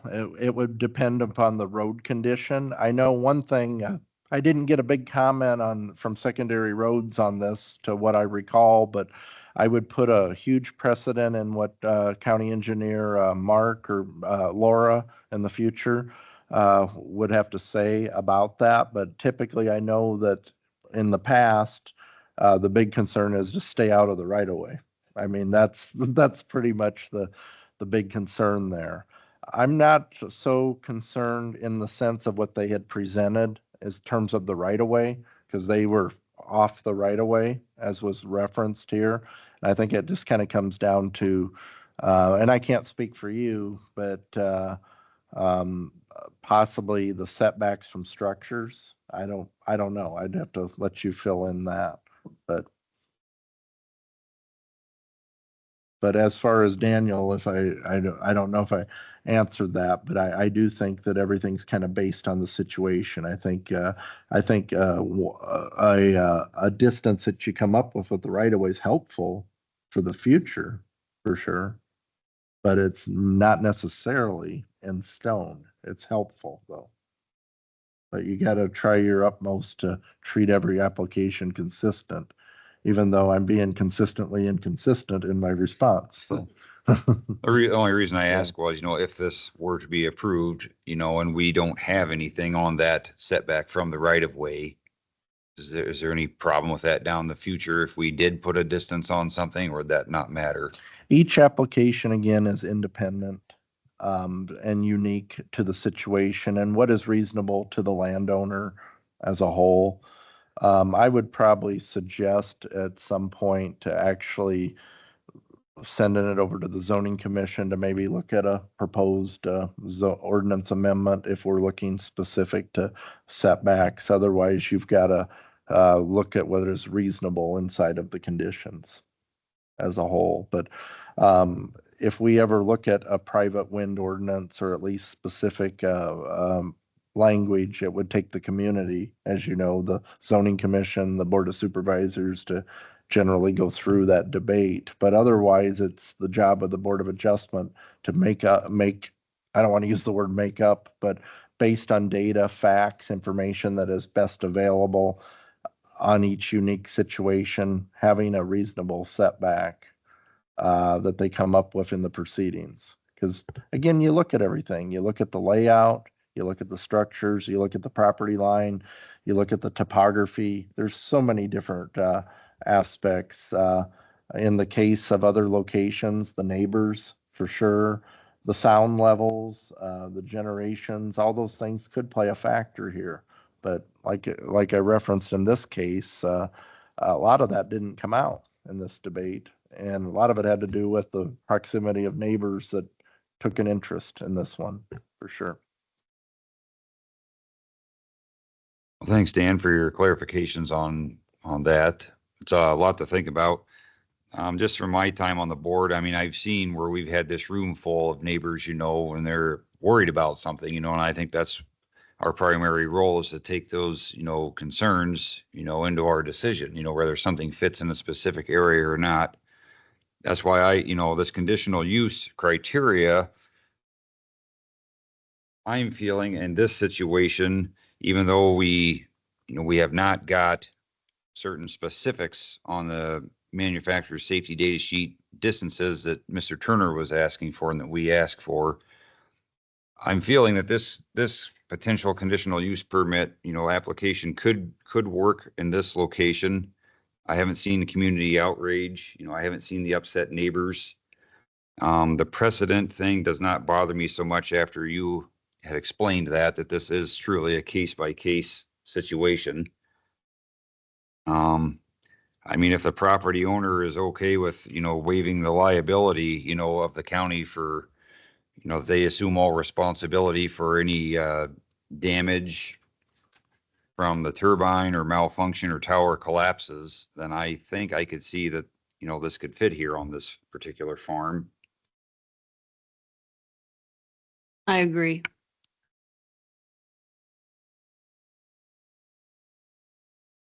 Are you basically suggesting a hold harmless, What do you mean by that, Doyle? where they would sign a hold harmless, holding the county harmless? I'm asking, I guess I could ask Dan, is that something as a condition we could put on this? That's my question. Well, as far as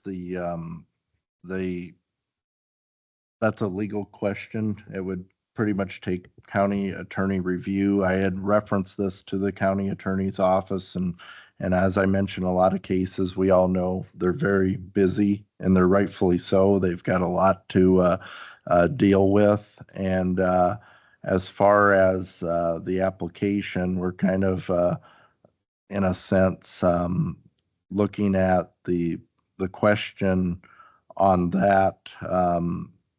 We don't have an answer from the legal side of it for them to review. They've had the information, but we just don't have a direct, enumeration there. I know in past languages, we've put language on there that it's been in the ordinance as far as the resolution that is basically put an at your risk based upon the fact that the zoning, or basically if you look at the base criteria of the zoning ordinance and you look at where it says 10 feet and you go by the base enumerations that we have at that point, like with that previous one that was approved before, it was kind of done on the logic that it was 10 feet off of that property line at the time. And it had to meet that standard. And that was kind of a going back. Obviously, going back, it's to try to clean up a permit that or a process that should have approached us first versus that. But we saw in that it met a base minimum, and the base minimum in the ordinance is the 10 feet and being off of that property line. So that resolution basically, I believe, had something in it to the effect of, I'll read it right here. It must, in the event of failure, the wind turbine, this is a civil matter between the said property owner and the affected abutting property owners as far as them putting it in there, because it made the 10 feet there. So without the direct enumeration and review, that's kind of how we handled that at that point in time. And so, in this particular instance, the property line, I guess, in my opinion, is not the issue at hand. We don't have that property line issue in this case, but if we did put a condition on though and said, like Mr. Turner said, a hold harmless, if we threw something like that on here, would the county attorney's office then have to, review that and it would, take part in that then, or is that just a disclaimer? we could ask them to, but it would take a significant amount of time. Which we don't. It would take a significant amount of time, and I think you can put disclaimers in there. That Black Hawk County actually has that disclaimer directly enumerated into their ordinance as far as, but I think in this case, the question is whether there's, it's almost like on their own land. They're putting it on their own land and putting their own assets in threat directly there. That's what this is about. And they have to go into it with an awareness that, in a sense, they want it there, they put it there, and something happened, they're responsible, they caused it, in a sense, if you use that custody of events. And so I know that that's kind of what likely you're struggling with, is the proximity to that. But I would say that, like on that previous one, the base setback was 10 feet from the property line. In this case, the base setback is 10 feet from the structure. That's the base there. So we at least have that to work with.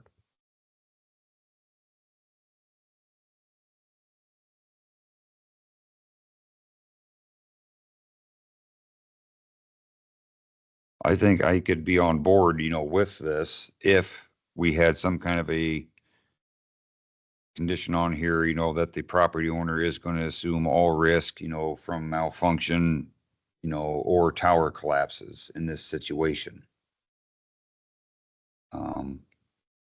We wouldn't have any way to ask for a proof of insurance on that, or that'd be getting into something. Cedar actually, And Doyle. Cedar has something like, oh, Cedar has an insurance provision. If you look on that. Right here, Oh, fine print.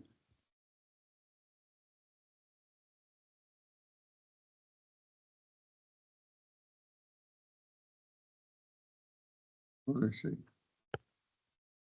And that I think you could condition.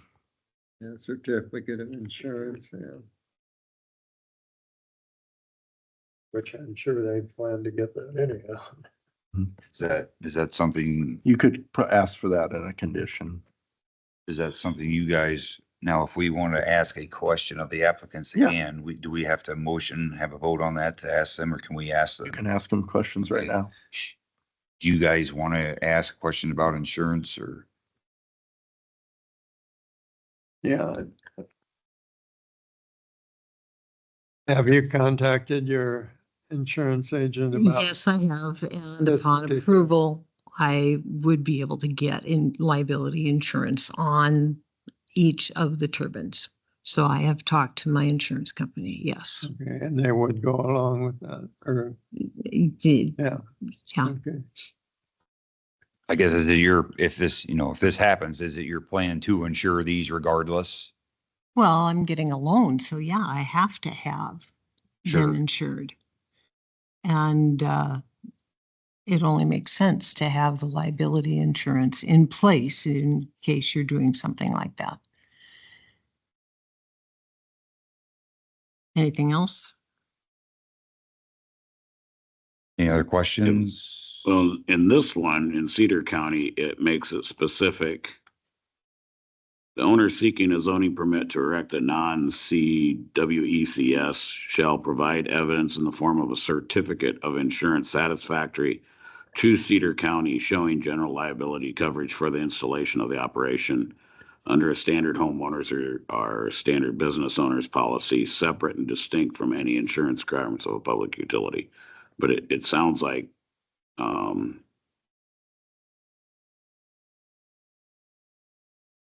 they would be looking for an actual certificate from the insurance. I mean, is that something that's, I mean, if you buy it the first year, if you don't require after that, it's not really worth much. Most insurance companies will give a Yeah. certificate of insurance. We always. have to Well, do that. they're probably doing that with the lender anyhow. Correct. I mean, that's just an option. You can have that included. If you can be included on that list, I think, if you want. Oh, as a receiving proof of insurance? That wouldn't be an issue, would it? That you, No, it would not be an issue, but the rebel in me is saying that you continue to add additional requests. And I feel it's important that you have that somewhere so people know that they need to provide that information, not after the fact, provide that information. Do you understand what I'm saying? I understand that part, but the only thing that, where that wouldn't work is, this is a conditional use permit, and that's the reason they call it that is because, we could, we do have the right to, if we do approve something, put certain conditions on it, just, to satisfy the, the pleasure of the board. So I guess that's where that would come into play. in that regards. Yeah, if that's something that you require that I provide, yes, I can certainly provide a copy of the insurance certificate. Okay, I have no further questions for Kathy. Does anyone else here? Okay, so back to board discussion. Thank you. Back to board discussion. What do you guys think of proof of insurance? Do you think this is necessary? I mean, or do you think, I think it's just, I mean,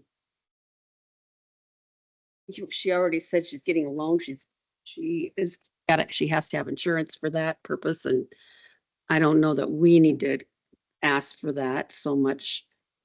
The loan company they're requiring it. So I just think that we should put the little disclaimer that they need to have that they would take all the, that the risk. property owner would assume all risk Would of assume all- malfunction or tower collapses? correct, yeah, Something to that effect. that would be the only thing I think we should add.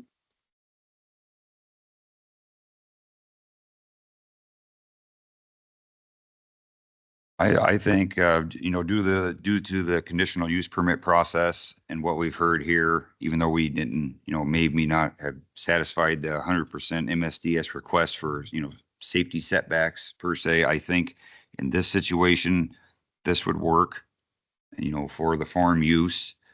But I do believe, if I'm on board with this, that, we should have a disclaimer in there that the property owner will assume all the risk of of malfunction or in the event of a tower collapse. Yeah. So I guess at this point, is there somebody on the board that would like to formulate or help write a motion? That disclaimer that That disclaimer that Blackhawk has looks pretty boilerplate and pretty exhaustive as far as, I think that would probably pass muster with an attorney. I do like that. I mean, I feel good about that. Is that something, Dan, that if we were to just, now Doyle, are you talking about this passing the test without the phraseology of the property owner assuming all risk? We just attach this to it? Yeah, that's what I would. And be part of a resolution. Do we have to enumerate this in the whole resolution? Mhm. Okay. I think that would pretty much get your hold harmless covered without, I don't think legal would have, A problem with that? I don't think that's a 5-minute review. Yep.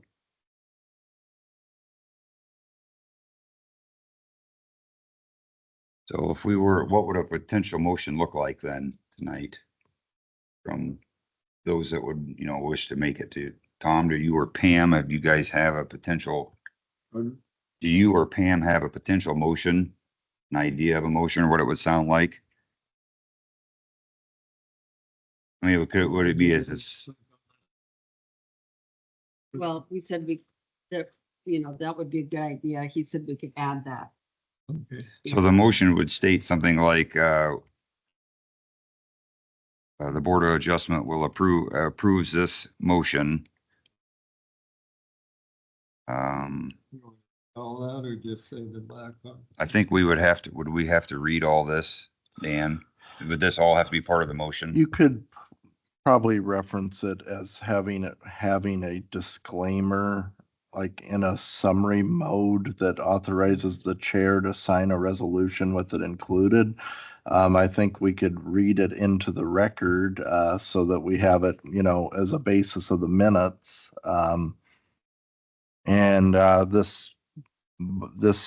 the applicant knows, this general, it would kind of read to the nature of the owner of the wind energy, because it's going to have to be adapted some. But the essence is the owner of the wind energy facility or the private wind turbine shall defend, indemnify, and hold harmless, in this case, Woodbury County and their officials, from and against any and all claims, demands, losses, suits, causes of action, damages, injuries, costs, expenses, and liabilities whatsoever, including attorney fees arising out of the acts of omissions of the operator or the operator's contractors concerning the construction or operation of the wind energy facility without limitation, whether said liability is premised on contract or tort. Owner's submittal for a conditional use permit and a building permit for a wind energy facility shall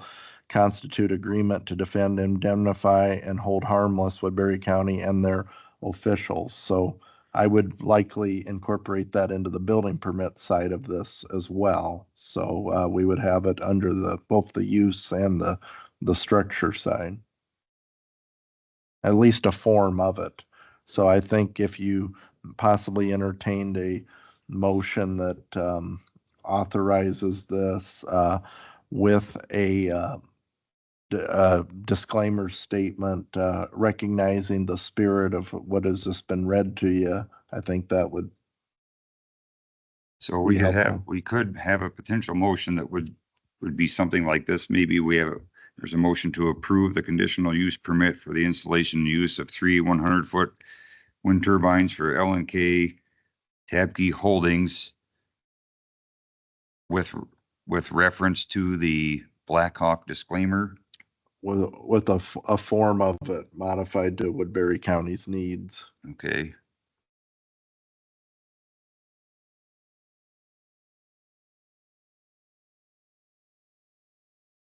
But you wouldn't even have to reference Blackhawk. It's all about having a disclaimer. Okay. Yeah.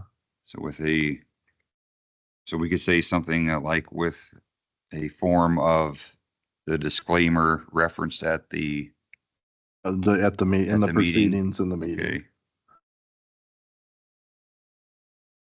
Because just for the record, everyone that's been involved with these conditional uses knows that we live the proceedings and then the resolutions are created as the guidance and the expectations and the regulations of what the relationship is for these type of uses. And so they'll directly enumerate the permit requirements and the standards moving forward.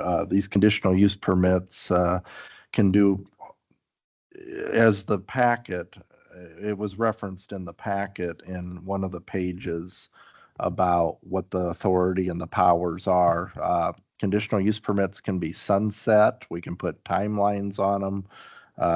We can even have language in there that has time frame for building expectations. So there's a lot of authority, as the chair kind of mentioned.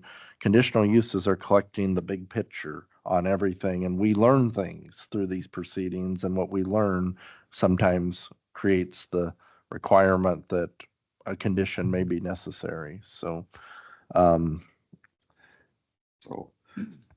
there's a potential motion that I have here that you guys could correct me on, but it would be a motion to approve the conditional use permit for the installation and use of 3 100-foot wind turbines for L&K Tabke Holdings with a form of the disclaimer referenced at the proceedings of the meeting.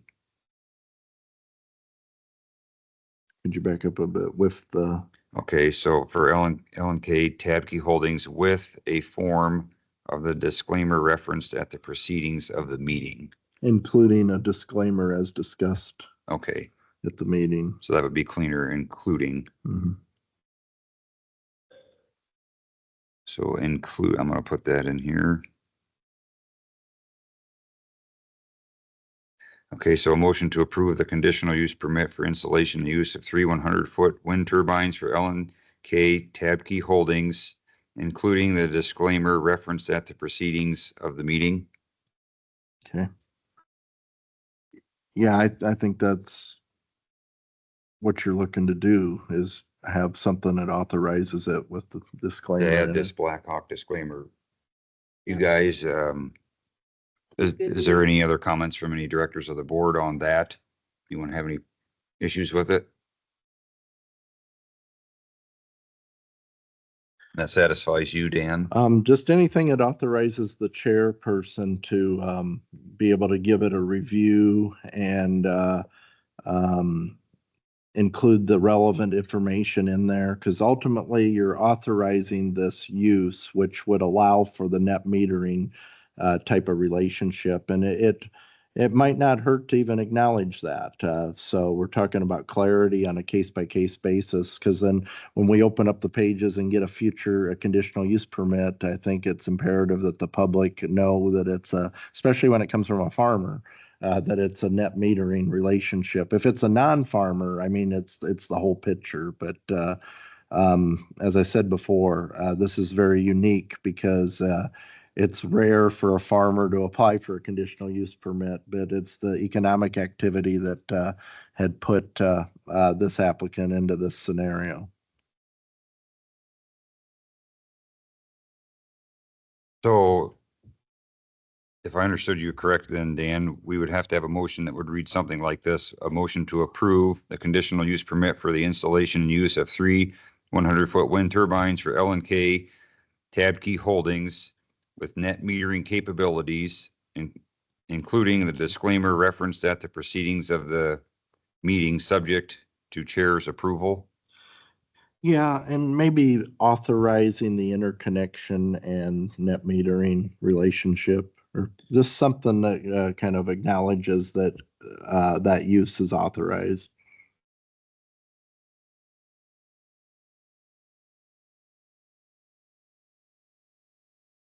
So instead of saying with net metering capabilities, would we say with net metering authorization?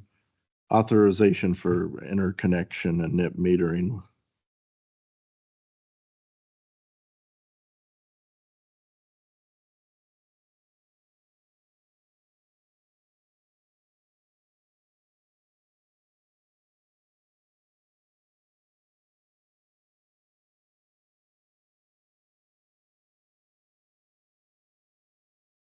Okay, I'll see if I can read this now. Okay. So a motion to approve the conditional use permit for the installation and use of 3 100-foot wind turbines for L&K Tabke Holdings, authorization for interconnecting and net metering capabilities, including the disclaimer referenced at the proceedings of the meeting, subject to chair's approval. I think that's helpful. Is that clean enough? Yeah, let's go ahead and try that one more time, Okay. because now I'm gonna have it transcript you. Let me read it one more time, make sure I have it clean.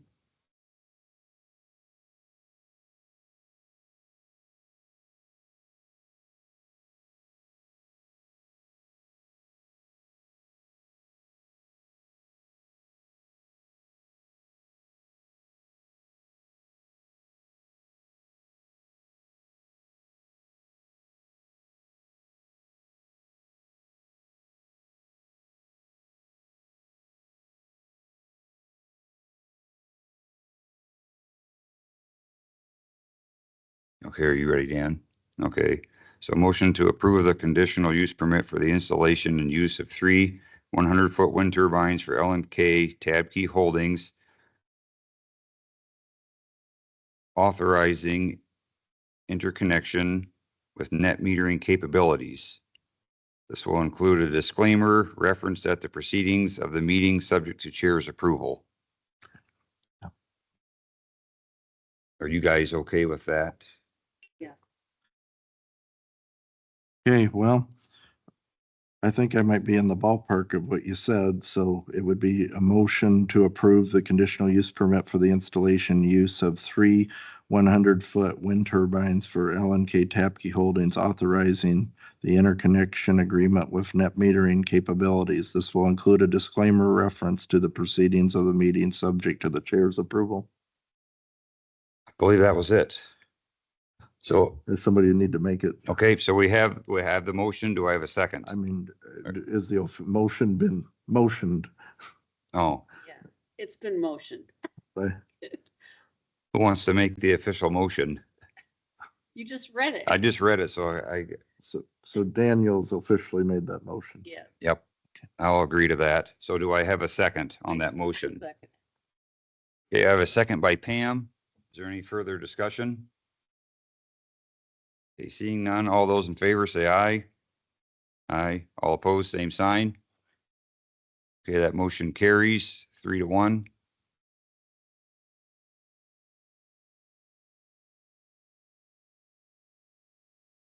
Okay, I believe we are now down to the information item. Okay, before we move Uh, into the item, just for clarity for Kathy, it'll probably take us a few days yet to get the resolution prepared and put together. And the chair will end up signing that document. Then that'll authorize us to get the building permits into place. And it's been a while, but you put those into place. So we'll end up giving you a resolution and then some building permits for what is done. And once that's authorized, then you'll have the permit to be able to begin your process of construction. It'll be they've authorized staff to be able to do the building permits. So they've authorized the conditional use permit based on that motion, but now we've got to get it into writing to make sure everything's laid out for you. And I'll be calling you in the next few days to update you on that action.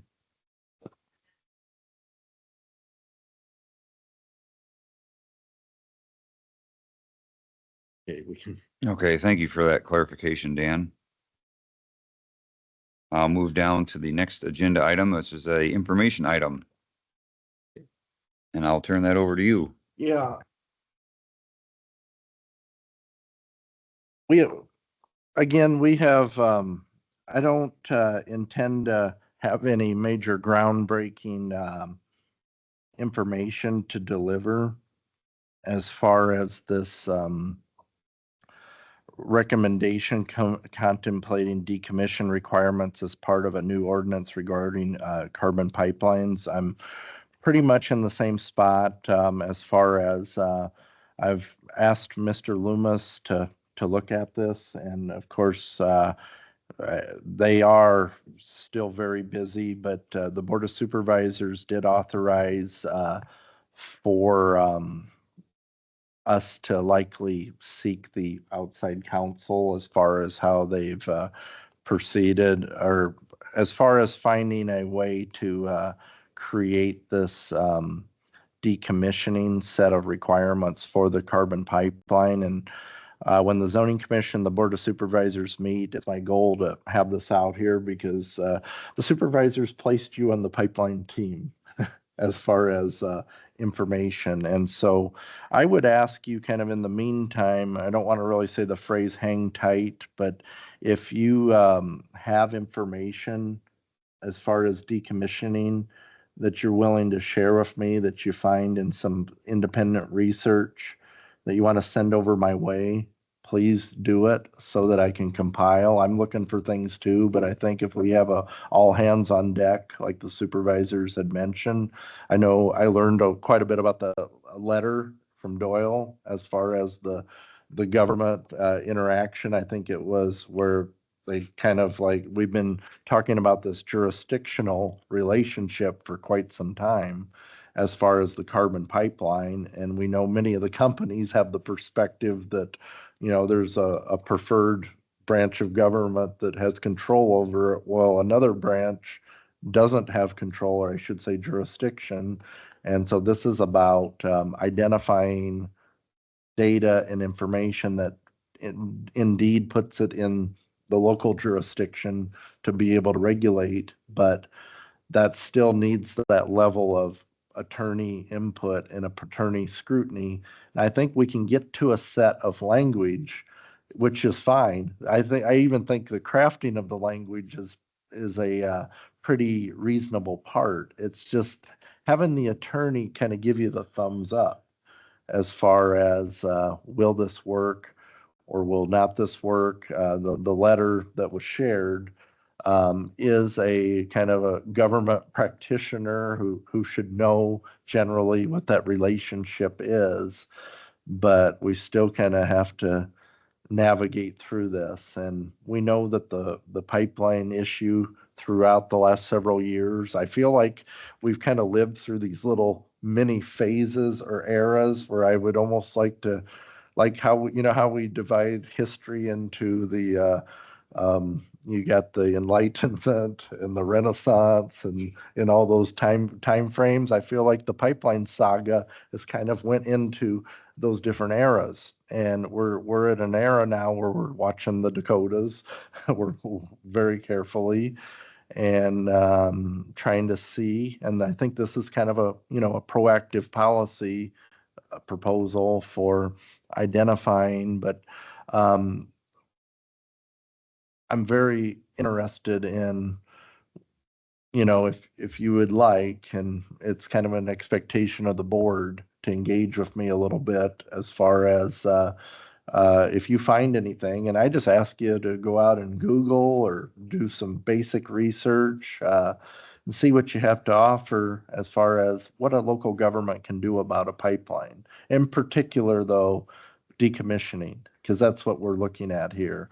Can the county have a separate ordinance that specifically says if a carbon-based pipeline is no longer in use for X amount of time, can the county regulate that and have it removed just by a county-wide ordinance? And that's kind of, at least if I'm covering the base, I hope I'm kind of in the ballpark as far as that, because it's going to take an attorney, I think, to, you know, show us that, yeah, that might be a route.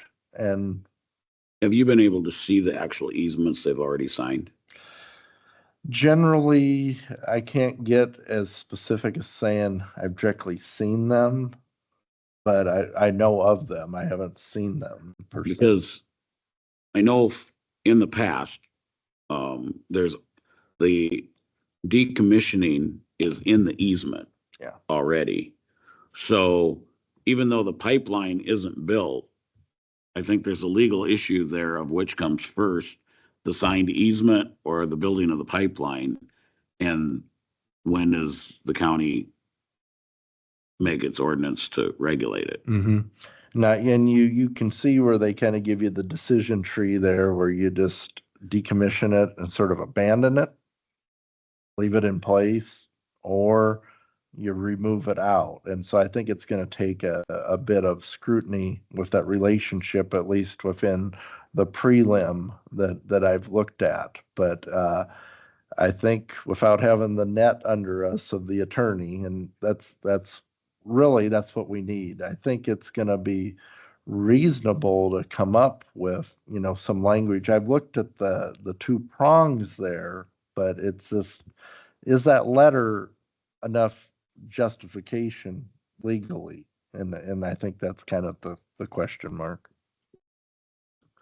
But that's what I got at this point, and I will say that and I know you've heard me say this the last several months, but we've been a busy county. We've been very busy across the board on many of these issues, and I feel for Mr. Loomis when you open up the paper and you hear the news, and it's unfortunate sometimes that you can hear the news late on Sunday night and know Mr. Loomis is going to have a very busy Monday morning. Things have not really paused for us on that, on top of, you're probably all aware of the memo of understanding debate and everything that the board has tried to do to alleviate the problem with the, you know, they're encountering a lot, and they're doing a good job as far as going through all that. But ultimately it does spill over into other departments and other things as far as getting to a lot of our things. And I've told them many times in discussions that, hey, we're working with you, we're doing what we can. And the one thing is, we're in the middle of harvest, and I'm kind of relieved we're in harvest, hoping that, you know, the attorney thing eases itself as we exit harvest, and hopefully we can hit the ground running once we're out of harvest and the beginning of the year runs, because if many of you've watched the board meetings or have attended the board meetings, you'll visually see it. We don't have our civil attorney at times, and even when Mr. Loomis is available, he'll attend the meeting. But it's just been quite a struggle, I think, across the board. But we'll get there. I'm optimistic. I think we're all very industrious workers as far as navigating everything. And we look back through what we've encountered through solar and, wind and a lot of these issues. And we're definitely getting to them. And I look forward to resolving more question marks as we go through. So, Well, we really appreciate what you and Dawn do because it takes a little time to put packets like this together. And you've had a lot of them over this last, they're thick. yeah. The And you have other work you're doing besides this. Yeah, I appreciate the work Don puts into, because we're researching mobile homes. We're researching, of course, wind, and I know she's went through a lot of counties as well. And I get a few emails popping, and I'm excited when I see, oh, Cedar County came in, and then I look at Cedar County. So, That's amazing what you guys have been able to do. Dawn, don't worry, we don't think you're a nerd. Anyhow, yeah, I appreciate that, Doyle there, and we'll keep you updated. And I'm very optimistic. I always, when I get a chance to ask these farmers where you're at, because I'm rooting for them to have a successful harvest, but I'm also want to get their full attention back.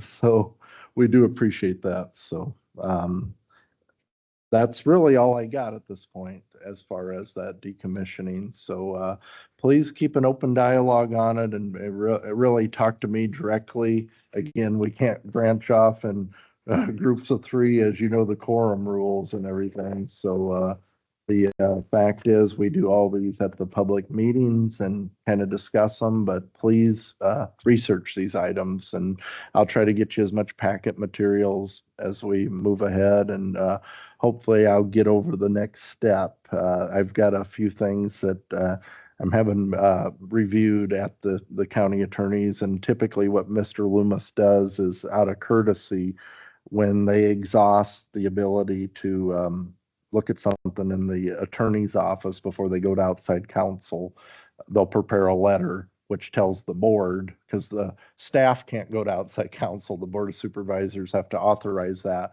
Technically, the supervisors have already authorized that as far as, but I think it's a courtesy to go through Mr. Loomis's protocol. So that's where I'm at with that. So. Okay, thank you for that, Dan. Is there any public comments on matters not on the agenda? Don't believe we have any here. Anybody on the phone? No. No. Okay. I move down to item 7. Is there a staff update? Anything you forgot, Dan? I'm trying to think. I think the zoning commission will likely meet this month. They've have a couple subdivision applications that have come in, and they did not meet last month. I talked to the zoning commission chair, and we discussed, we are in the middle of harvest, and we want the nuclear thing to be fully out there where folks can engage it, and we just didn't feel it would be productive to hold that without another type of agenda item. But when we do have agenda items, we'll likely put the nuclear, and we'll put the pipeline, and we'll put these items on it so that we can have it out there. But we're not going to jump on business while harvest is finalizing. But finally, a little bit of rain, but we'll get that done. But I imagine we'll reference nuclear and the pipeline and some of that at the upcoming zoning commission meeting, which is, I think, just right before Thanksgiving. So. Well, we farmers appreciate the consideration, so thank you. Yeah, I appreciate the farmers. Thanks for the staff update there, Dan. Is there any board member comments or inquiries? Okay, seeing none, I'll entertain. Is there a motion to adjourn? Motion by Tom to adjourn. Do we have a second? Second by Doyle. All those in favor say aye. Aye. All opposed, same sign. Okay, we're adjourned. Thank you, guys.